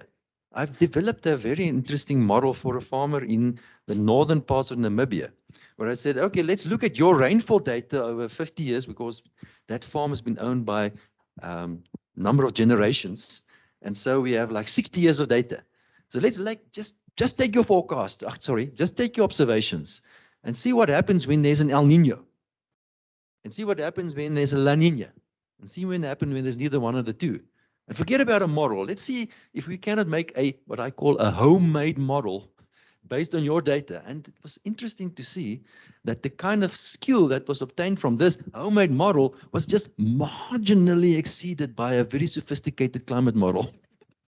So there's a lot of information that we can use as a community that can be shared with the user that is not always model-based. And please don't misunderstand me when I really think we should use models, but we really shouldn't use only models. There should be other things that we also need to consider. And what are those things? And those things we hope would come out when we have a conversation with these users. But it also doesn't really happen that way, because sometimes they have expectations, like the example that I've mentioned about onset forecasts, where we cannot really say something about the onset. That is a big problem on a seasonal timescale. We can't say, listen, that it seems like in a 3-month period from now, you're going to have a middle 3 weeks in November where we're going to see a lot of these cloud bands coming down and we're going to see lots of rain. We can't do that. This is the kind of thing that they want. But what is it that they actually want that we can also predict with skill? And that's a conversation that is starting to happen, but I don't think is happening at the moment as well as we should. Let me give you an example that I'm worried about. Is when I go to talk to farmers, I feel like I'm always sharing the platform with the dominee, the guy who's going to read a piece from the Bible and bless the crops. It's more for like entertainment purposes. It's not like I feel like I'm really making a contribution when I go there. The first question that they ask after I presented the forecast of the season is, should I trust the YR.no forecast on my cell phone? I mean, that's got nothing to do with seasonal forecasts. So there's a big lost in translation. There's a problem there. But at least we're starting to address this. And one of the ways that we have started to address this is to go and invite farmers to send us their data. And so they have a buy-in into the products that we're developing.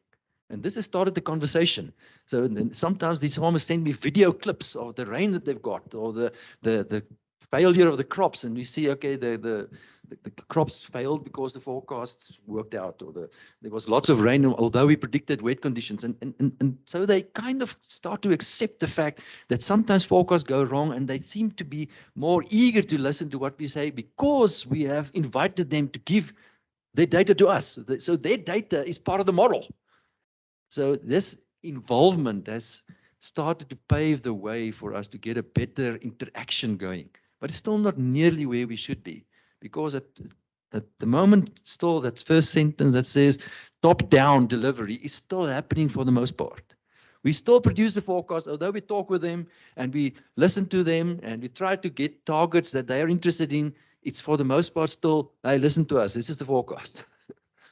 And so I don't really know how to resolve this, because this is a big problem for me. Like I said, I've got less than 10 years before I have to retire, and I hope that this problem can be resolved before I say bye. So how to do this is really a big challenge, and a project like this hopefully will give us some information or insight into how to do this. Can we have a big applause for Mike?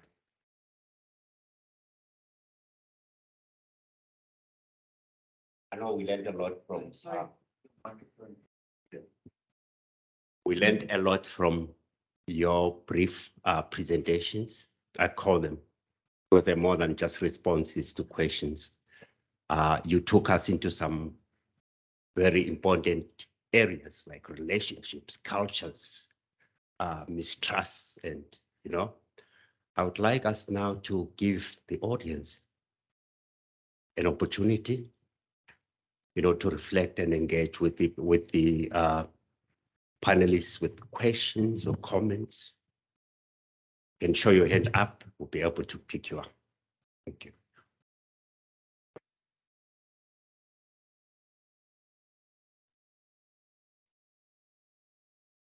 Raise a hand, Dr. Francois.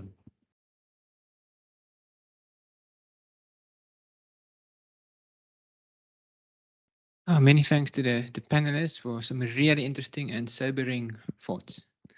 So I'll ask a question to Willem. Willem, in this project, as you'll know very well, seasonal forecast is really a very, very prominent part of the project. Not necessarily in this first case study we've seen this morning, but in many of the other case studies, the focus is on seasonal forecasting. So if we look at the skill of forecasts, for example, a seasonal forecast's ability to distinguish a climate anomaly from that of the previous season, versus, say, a short-range weather forecast's ability to distinguish today's weather from yesterday's, or climate change projections, comparing the next, say, 30 years to the last 50 years, distinguishing between those two periods. How would you say, where does seasonal forecasting rank in terms of skill compared to the other timescales? Well, when we talk about weather forecast skill, I've read somewhere that weather forecasts are 99% correct, but only 1% of the time. Now, see, a weather forecast skill is actually very good. We are actually producing excellent forecasts for the next 24 to 48 hours. But when it comes to seasonal forecasts, like I've mentioned before, there's a definite problem. There's a big dip in forecast skill. And this skill is also associated with the fact that we can only do it for certain times of the year, and it only works over certain regions. When you talk about climate change projections, I know the seasonal climate community, the climate change community seems to be having a lot of confidence in their statements. And I'm not an expert in that. I think I've written one paper on climate change in my entire life, and it's not really cited. So my feeling is that seasonal forecast is somewhere in the middle in terms of our confidence in the message. It's really not nearly as good as a weather forecast, and it seems to be not as confident in the statements that we make when we see the kind of statements that we see in the press or on multi-decadal climate change projections. Thank you, Bruce. We have another question. Thank you. My name is Lebo. I just wanted to raise my question to Tondani with regard to the risk in terms of dryland crop production in the Northwest. The temperature that you get far western and what you get in the Rustenburg area is totally different. And that is what normally is being used to calculate the risk when you approach the commercial banks. They use the province, not the regions. And as you use the province, it becomes during summer, you go as far as over 33 degrees Celsius in the far western, and then you are around 27 in the Rustenburg Brits area. Now, my question is, this risk calculation, it also even affects the insurance companies. If you want to take the policy earlier, they use the available data of information that is there. And in 90% of the time, the data is incorrect. As a result, it does not even give you the support in terms of your financing models of a particular crop that you want to use. And the last part of my question goes to the crop selections that you use. You decide that you apply for financing around July and you don't get rain before November and you decided to cancel, not to plant groundnuts and plant sunflower, plant maize. So how do you try and reduce these big factors of risk that are more involved, particularly for farmers in the far western, which is Dr. Ruth? Thank you.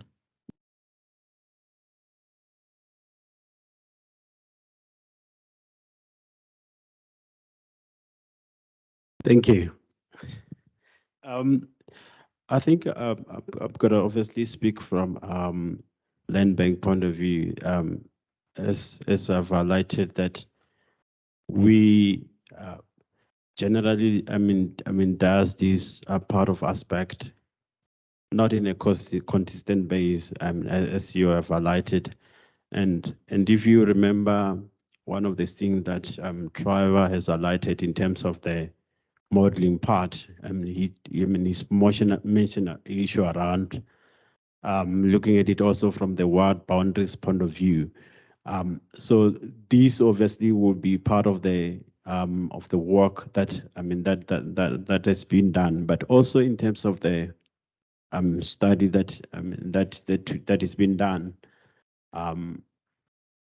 We made sure also from the analysis part that we are currently also doing, that we have started doing, that we need to be more specific to in the province, but also be able to go to the district level, because there might be a different aspect to it. And I think the part of the work that has been done, it's obviously lighting to that fact. And issue, obviously, as you said, correctly said, some of these elements in the current way where we are not necessarily doing this using a consistent basis, its impact in terms of even the pricing that comes out of that.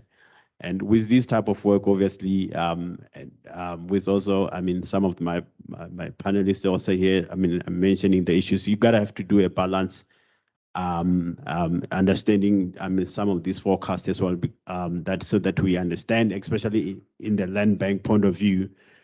It's very important, this phase that we are doing in terms of testing whether some of these variables are able to really identify the risk, because that's the first start. Because to your point, it might work in a certain element, and that is the piece of work that my team is busy trying to work on in this aspect. Hopefully, it will work better in a sense that we'll be able to price correctly for the risk, not necessarily at a general level.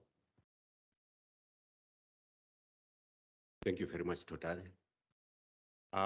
We have amongst us, colleagues following us online. I see Ahmad has got a question and it's been hanging in for a while, but let's utilize these questions that we have here in person so we can accommodate our colleagues. Colleagues online, welcome on board. We are with you. Thank you. Yeah, we've got another question there. Shall I go? Yes. Hi, thanks to the panel for your interesting presentations. So Willem raised an interesting issue, and so did one of the audience, is if the users are facing problems making decisions based on the information that's available, and we look at this value chain, which I would like a value cloud, if you like, where information is coming out and being fed down and developed and built upon and provided to the users over the last 10 or 20 years, and this has been built up. So we see this information moving from scientists to agricultural departments to extension officers and eventually to farmers. But we hear the cry, I need to know about the onset. When is the onset? How long is the rain going to last? We hear these cries all the time. So these cries are reflecting the fact that this pipeline, if you like, isn't all that efficient. And we know that, we recognize that, and we see there's uncertainty. But can any of you give us a vision for the next 5 to 10 years of where this might go and how it might be improved and whether it will be improved and whether we can have some confidence in that? Sorry, it's a hard question. Thank you very much for this hard question. My panelists, I'm going to ask you to answer this question along with my online question. Ahmed, can you please ask your question?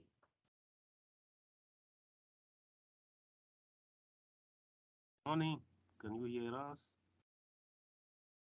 Ahmed? Yes, we can hear you. We can hear you, Ahmed. Can you introduce yourself, please? Yeah, actually, it's more of a comment and based on the experiences shared by the panelists. Yes, first of all, the skill we are talking about are skill of dynamical models. And as was explained by one panelist, the forecast that we give include the use of other forecasting methods, including just the analysis of historical record of a given user at the local level. So the vision for the future is actually to blend the different forecasting methods that we have, the dynamical statistical analysis of past observations, putting all these together to generate something that can be more meaningful. And it seems to be very important to do this because analyzing the past will actually sometimes help you communicate better using reference past years that the user may understand better at the local level because he has lived with it. So that's what we wanted to share with you, and it fits. I just want to make a quick comment there about verification. I know the verification that is done on seasonal forecasting and on weather forecasting timescales are happening at a number of institutions, but we have found that's extremely important and valuable to see how the forecasts have performed in the past, and also in analyzing the data and, for example, how this particular farm is influenced by El Nino. So the past data in terms of understanding what's happened and understanding also how our models have been able to produce what has happened in the past, I think is of absolutely fundamental importance for modeling on at least on a seasonal timescale. Yeah, maybe just to add to that part, in terms of what we're doing from land bank point of view as well. When we talk about that we're testing internally, we are using quite a lot of historical data as well, going backwards, and it's always obviously from the modeling point of view, it's important that you build your model based on different cycles so that you're able to see how, for example, at a certain cycle, how does your model behave and adjust for those scenarios, for example, when it arises as well. Thank you.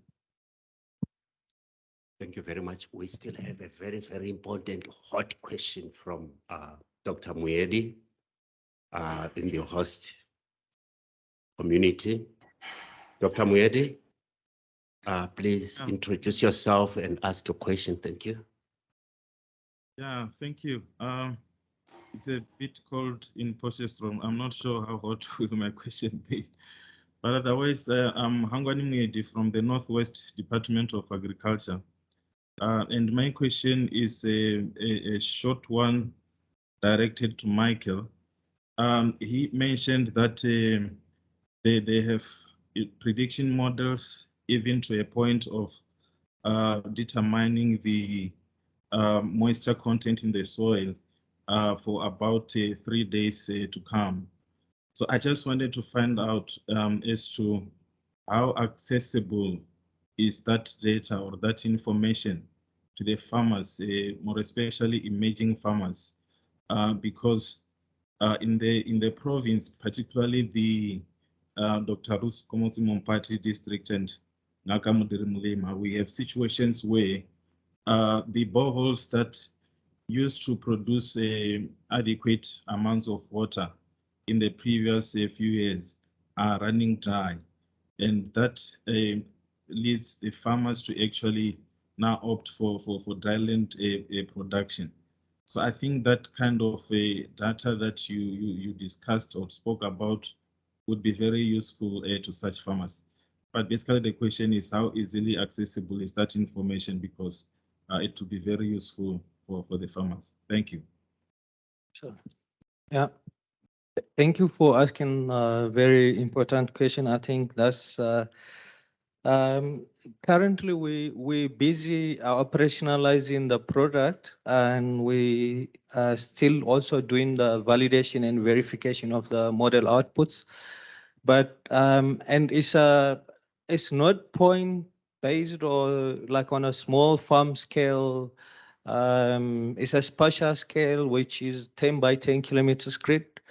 And I think we can FTP to you or email you the forecast if there is a need, and then you can liaise with the farmer. So if it's helpful, so you can easily access it. I think we just need to, communicate and then on how to deliver, the maps. And I don't think there's an issue of if it's useful, we can provide it every day forecast for you. Thank you. For the province, even nationally. Thank you. Thank you very much. I would like to thank my honorable, I call them honorable panelists, They scratched very, very sensitive, surfaces of what we're trying to find here, trying to get to the bottom.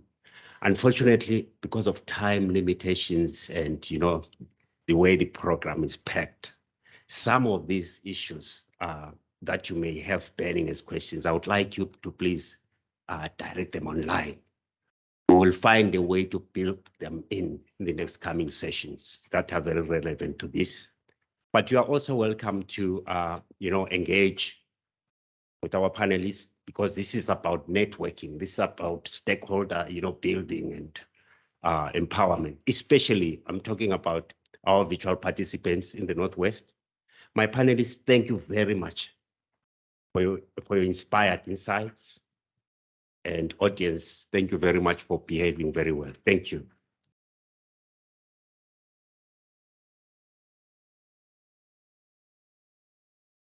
There is a coffee break now, and it's outside this room, and we will reconvene it here at, unfortunately, we have to do a short coffee break at 11:20. We will be here. Thank you very much.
Aspetto che fa.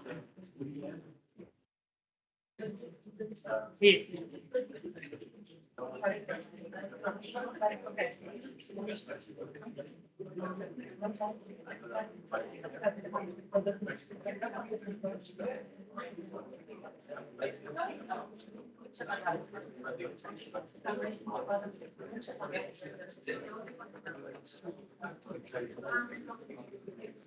Good morning, everyone.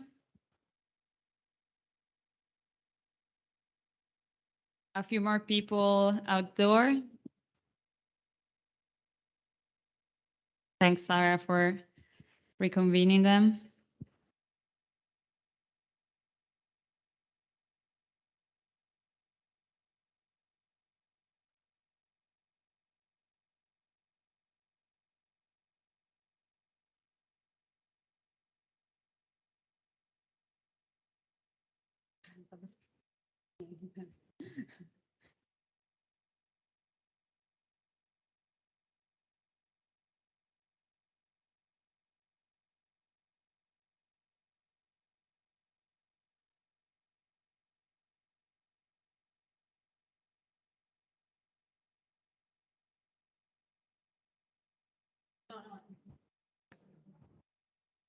No, it's okay. Okay, I think we're ready to start with the next part of the workshop.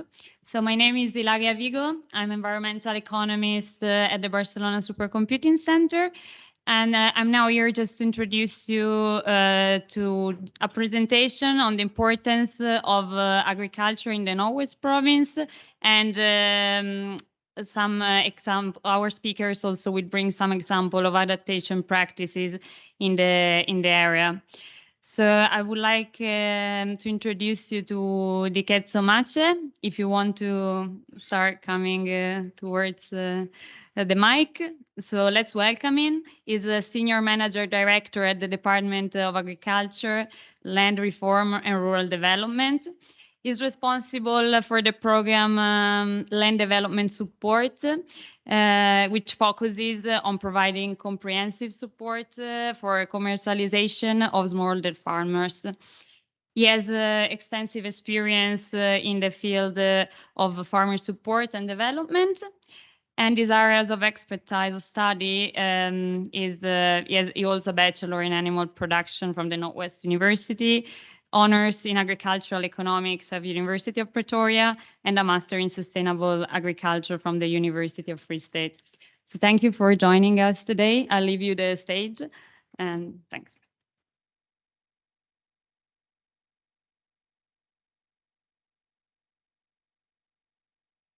Thank you very much, Program Director. Good morning, colleagues. As indicated, I'm Diketso Mace, and it is an honor to have been invited to give a perspective of the potential of agriculture in the Northwest Province, as well as some of the other climate change adaptation strategies that are being employed there. This presentation has been co-authored by myself and Dr. Hangwani Mwedi, who is joining us online.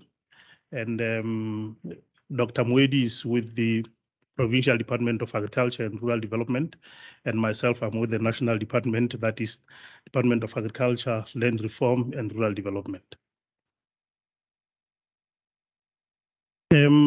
By way of introduction, from where I'm standing, I'm struggling to see my presentation.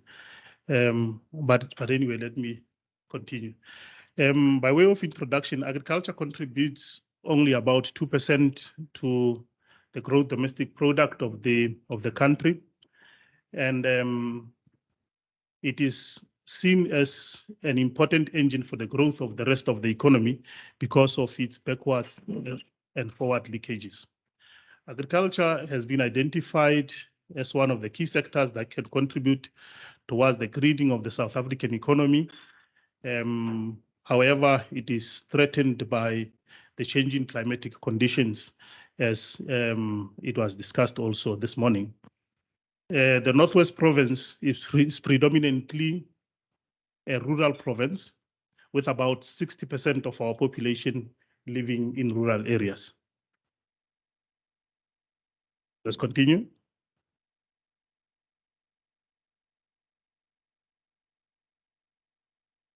Ladies and gentlemen, you've been introduced to the Northwest Province, so I will not spend much time on this slide.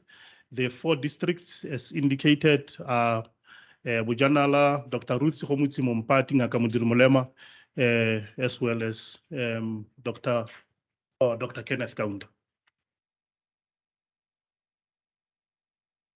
I'll spend a little bit of time on the economic indicators of the Northwest Province as they were produced by the Northwest Development Corporation in its report in the 3rd quarter of last year.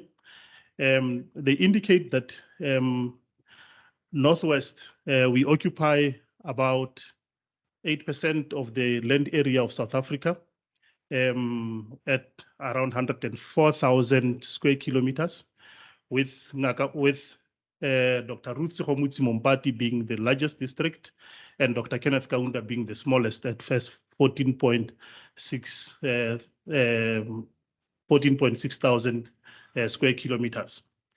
As at last year, the population of the province was projected at about around 4.1 million. With Bujanala being the largest district in terms of population, followed by Ngakamudiri Molema. The estimates of households at the time was around 1.2 million households in the province, with Bujanala being the one with the highest number of households, followed by Ngakamudiri Molema. Now, the critical part is around the people that are living below the poverty line, about 1.3 million out of a population of around 4.1 million. 1.3 million are living below the poverty line, with the highest populations of those being in Bujanala and Ngakamudiri Molema. The rate of unemployment standing at about 31.1%, 41.6% being in Bujanala, and I think that will correlate a little bit with the economic activities around mining, as you can see in Bujanala, about 53.6 there. And then the other area of greatest unemployment is in Dr. Ruth Homutsi Mompati with about 22.2%.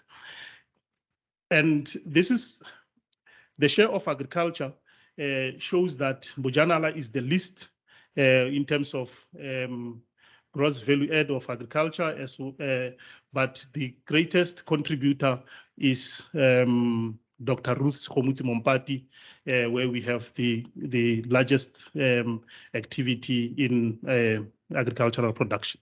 Let's continue. The sources of income for the province, they are compared to the rest of the country. As you can see, it's around salaries, grants, and remittances.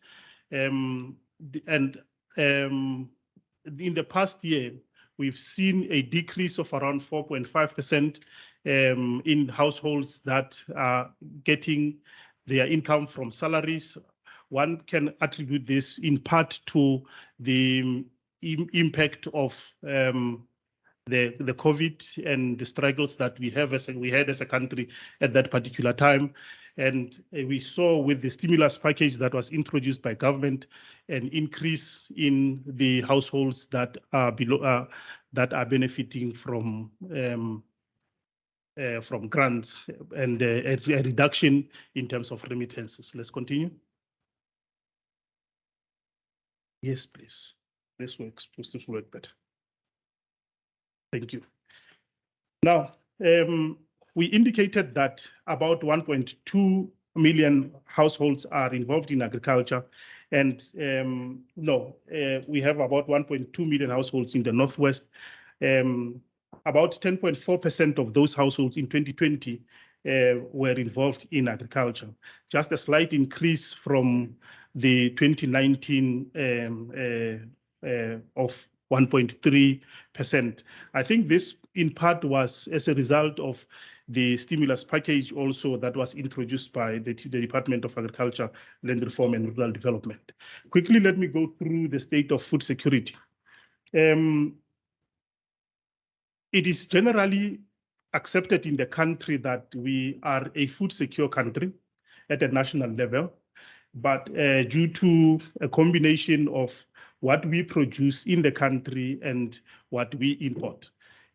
However, it's also accepted that at a household level, the households are struggling as a result of a number of factors that include unstable food, household food production, as well as loss of income.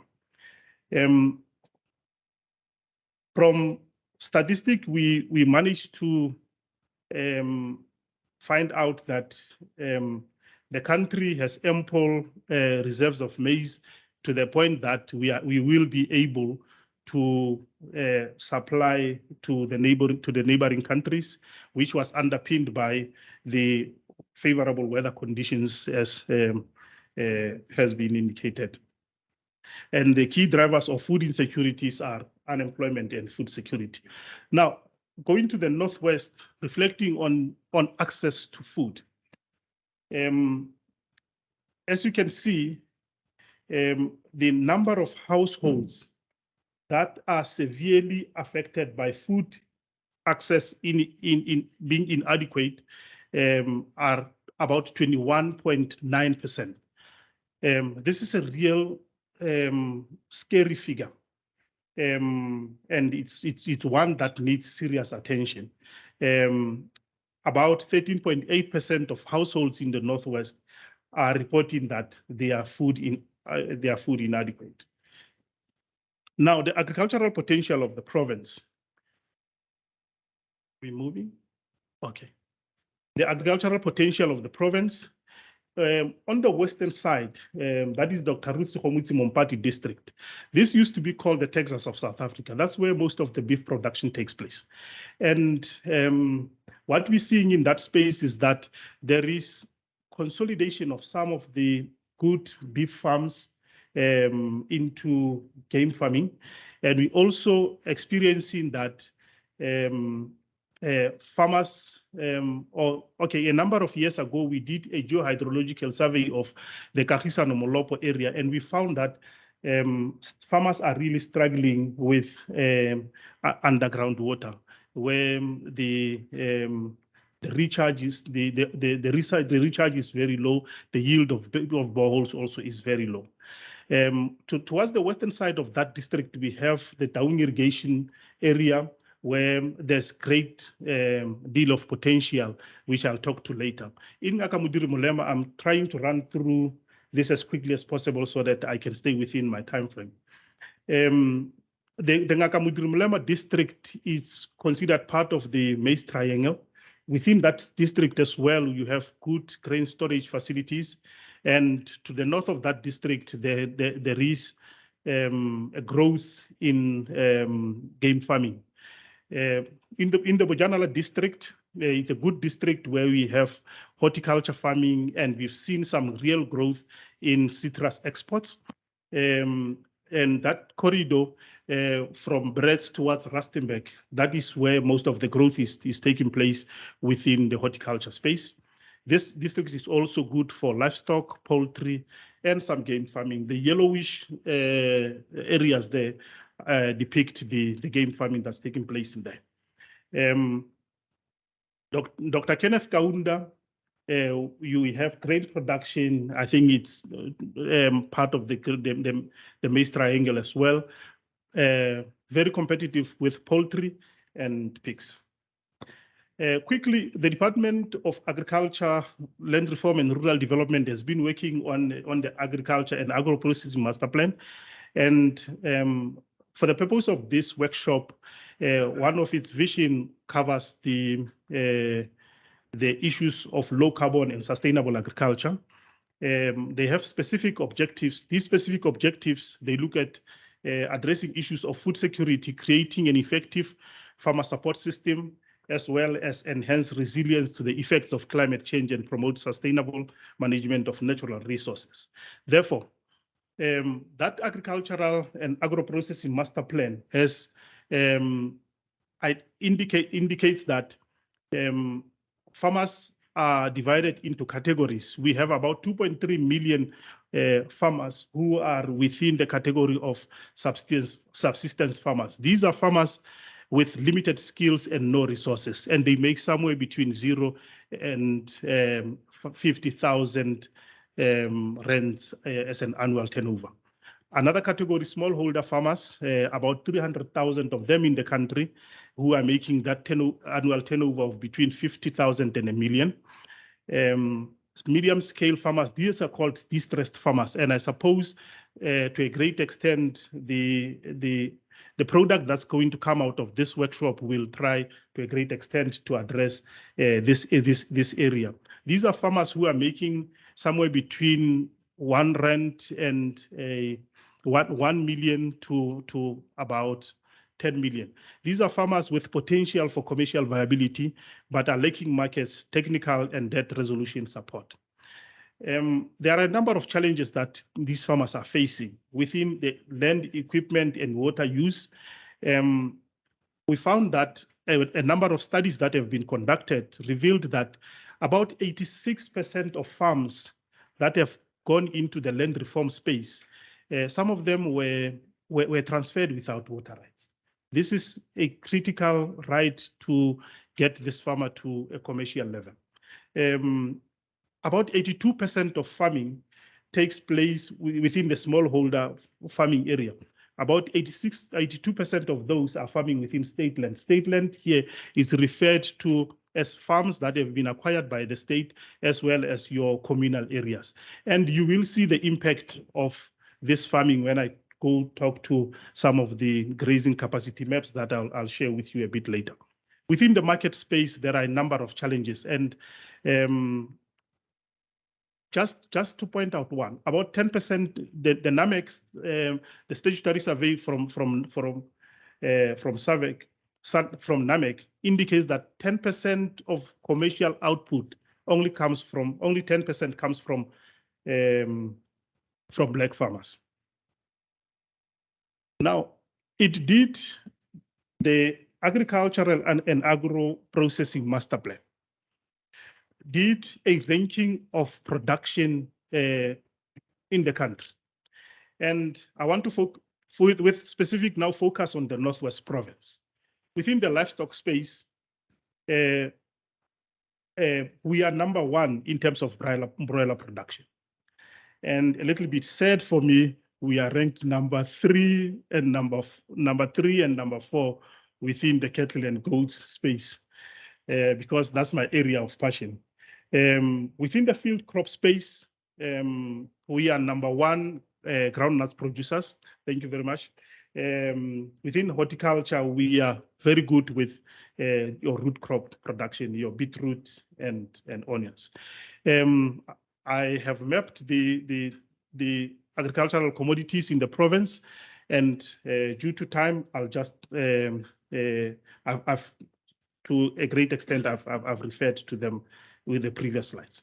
Now, in terms of field crops, just a comparison, what's happening this year and what happened last year. I've just picked 4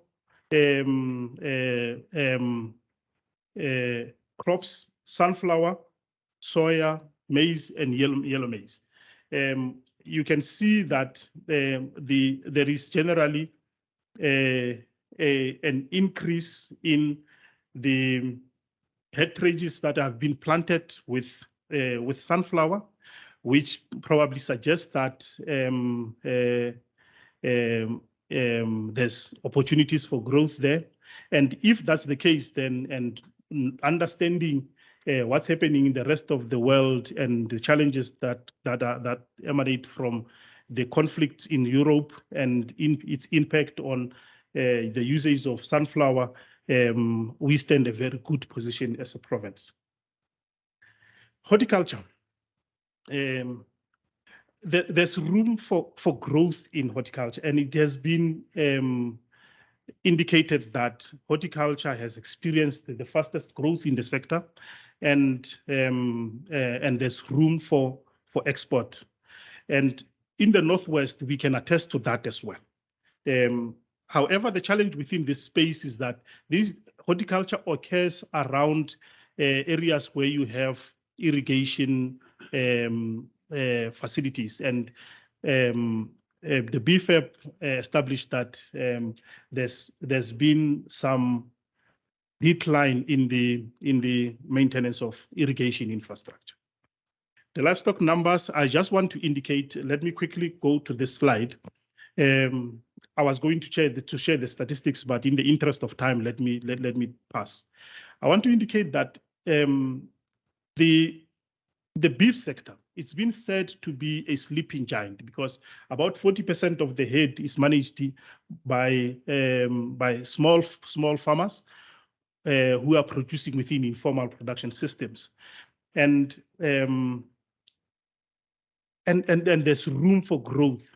I had to interview one smallholder farmer for land allocation at some point when I was based in the Vryburg area. That farmer within a communal space had a herd of over 400 animals. So you can just imagine if you compare him to other farmers as well. From a pasture perspective, the National Department of Agriculture indicates that as a province, we have a capacity to keep about 846 LSUs. If I had shared the statistics on livestock, you would see that we are hovering somewhere close to 1.8 million LSUs, which suggests that we are overstocked. And overstocking generally would come from, go to the next slide. The overstocking would come from what is depicted in this Northwest grazing capacity maps that show that the areas where you see grazing capacities of about 25 hectares per LSUs, more in the south of Dr. Ruth Sokomutsi Mompati, and to the west and high up there, 17 hectares per LSUs, are mostly communal areas. Now, quickly, let me take 2 minutes, if I may, just to run through the climate change adaptation strategies that are employed in the province.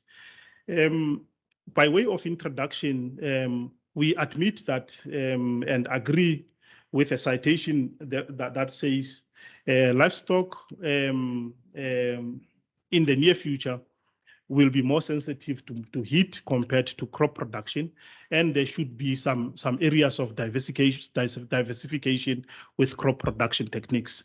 The hazards that have been identified for the Northwest province include increased temperatures, increased rainfall, increased periods of drought, as well as storms and flooding.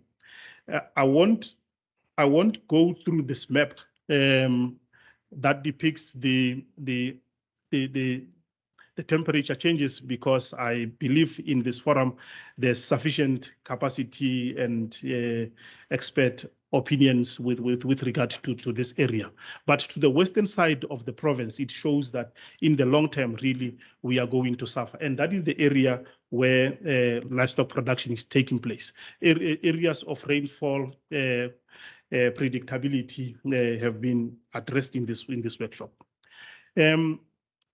Now, as part of reducing or coming up with strategies to address climate change, there's a number of actions that have been promoted, and I just want to indicate one of them includes enhancing the role of extension officers in supporting the most vulnerable farmers, and that is what we are doing in the province. Support farmers to implement more climate smart conservation agricultural practices. That is the support that farmers are getting. Doing some research on climate smart crops. This is the area that Dr. Moedi and team are working on. Some crops that are being researched. And I have indicated some of the departmental programs that support climate change adaptation that include extension and advisory services, land care, animal and field management programs, as well as research and development. In conclusion, I just want to indicate that the province, under extension and advisory service, because this is a very key service that we are offering as a province. The province has got, at the moment, about 214 extension personnel in practice, 106 advisory services personnel, and it's in the process, as other provinces, to appoint an additional 427 assistant agricultural practitioners who, if they are trained properly, will be able to communicate the message of climate adaptation. In conclusion, realities of Northwest are that the households in 31.1% of households in Northwest are unemployed. 35.7% of those households are facing issues of food access. And I talked to the issues of temperature variability in the future. Therefore, we need to have a people-centered adaptation strategies that is put to action as urgently as possible. Thank you very much.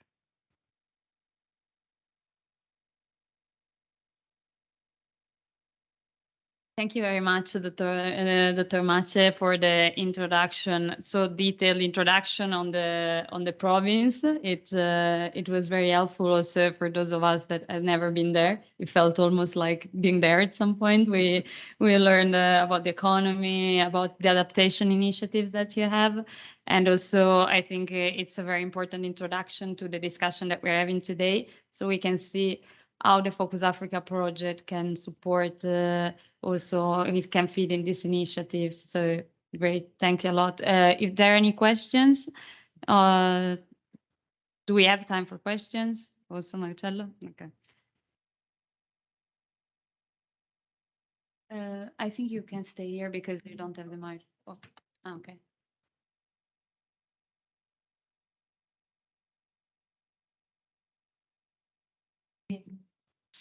Thank you for the informative presentation. I have one question. To what extent are you integrating climate services for agriculture decisions and plans?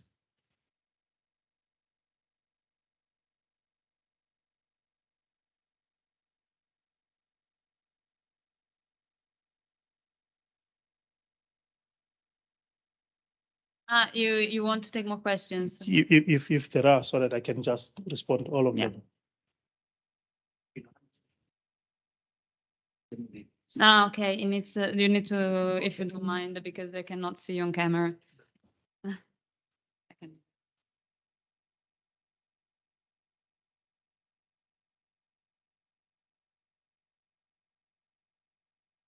Yeah, Ketu, thank you so much. This was a grand overview.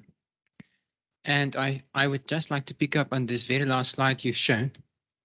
With a specific question, I think it's absolutely correct that you point out the very clear risks around future temperature increases in the Northwest province. We spoke this morning about uncertainty, but colleagues, when it comes to the temperature signal in Southern Africa, there's zero uncertainty. We know that the next 30 years will be substantially warmer than the last 30 years.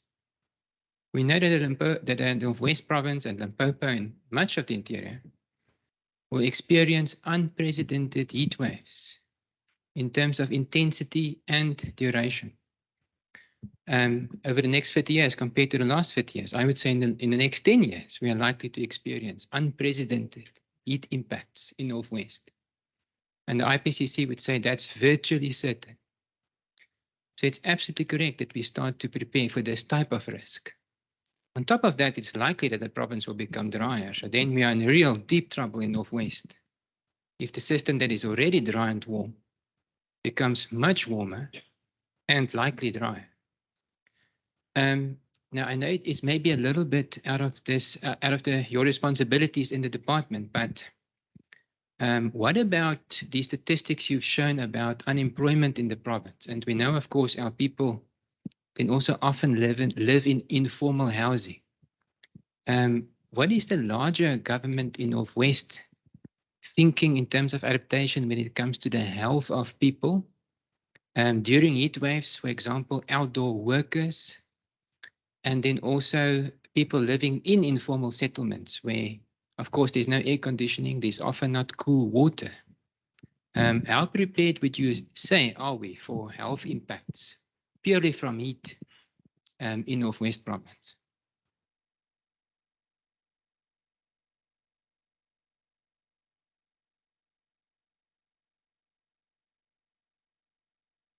No, thank you. Thank you very much for the questions. I think to respond to the first question,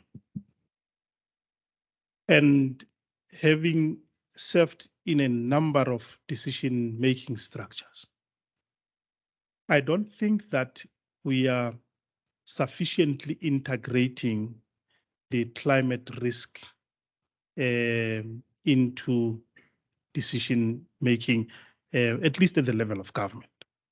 And I was indicating to one of the colleagues earlier that having listened to the intention of this workshop and this case study, one is excited about the product to say, how can we use this information sufficiently to take decisions that have longer term impacts?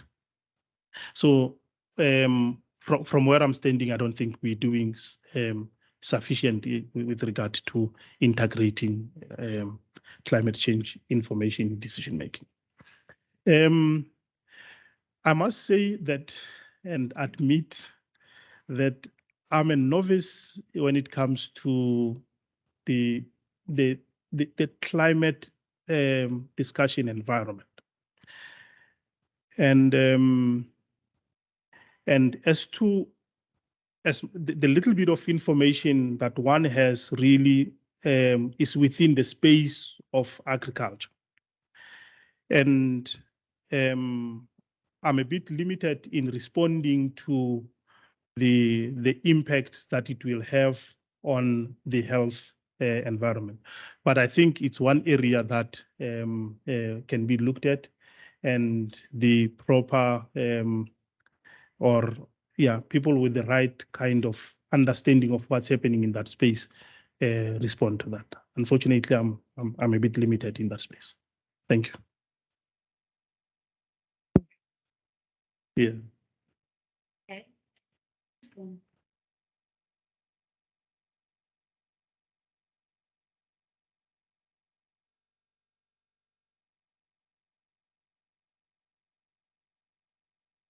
Thank you very much. As part of the panel discussion, I think it was emphasized that in addition to availing information on forecasts, there are also a number of things that could be done. I think part of those would be a thinking around adaptation strategies and how to invest on them. Perhaps maybe as part of reflecting on this, maybe you can tell us what is the focus of rolling out adaptation strategy on the province, and perhaps how does this information that is being generated through the case study likely to filter into the strategic thinking? Thanks.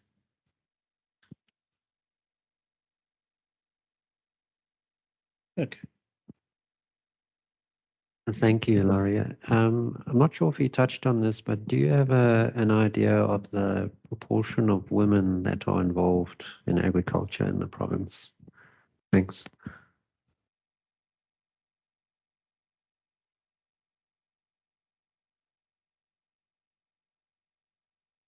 I'm not sure if I understood the initial question correctly. And to that effect, if you allow, can you just maybe request the colleague just to keep it short, and let's reflect on it again.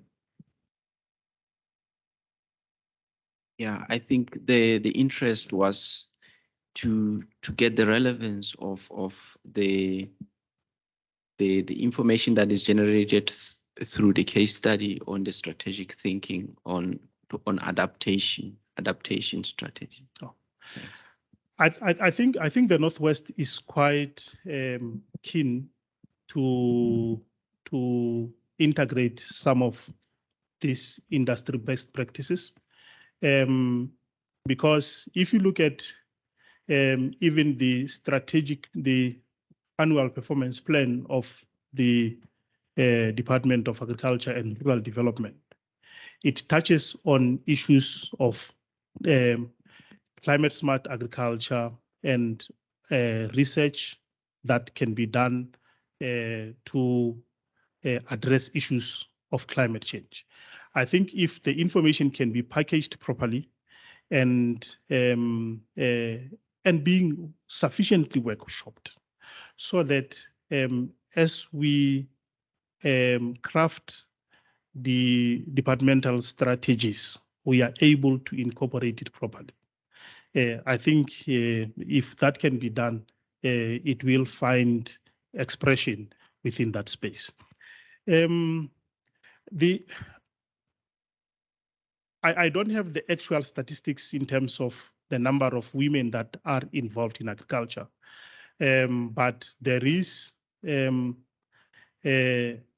admission in the province that we have a higher population of women compared to men, and a greater percentage of women that are involved in agriculture, and we need to come up with strategies that better address their needs. So it's not it's a significant number. It's just that at the moment I cannot give you an exact statistic.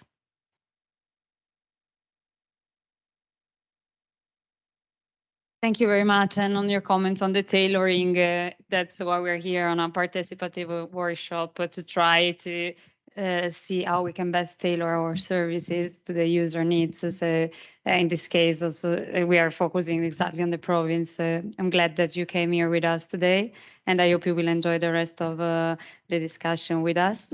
So thank you once again. Let's thanks once again, Dr. Mace. Thank you. Thank you so much.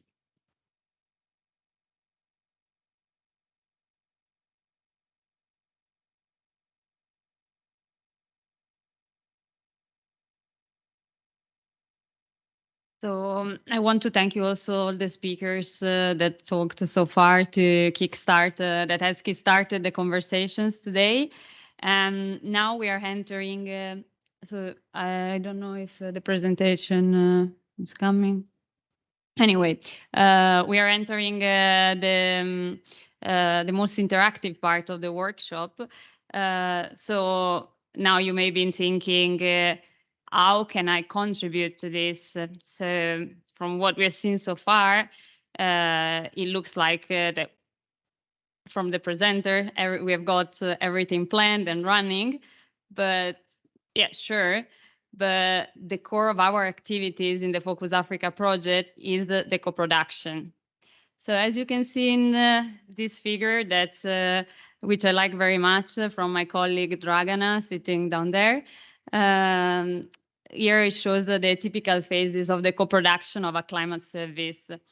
So the first phase that you can see on top shows basically the stakeholder engagement phase, which consists in raising awareness throughout using different communication tools. And then there is an involvement of the stakeholder, which is about sharing knowledge and co-learning. And this workshop is one of the various participatory approaches that we take. And finally, there are the phase of empowerment, which is where the service is co-developed and directly with the users. And the land bank is one of the examples, that's the concrete examples that we're bringing here today. We believe that the co-production approach is fundamental because it allows to design meaningful services with higher impact. And also, it allows to do that while assuring that all this no stakeholders is left behind. So we think it's a win-win approach.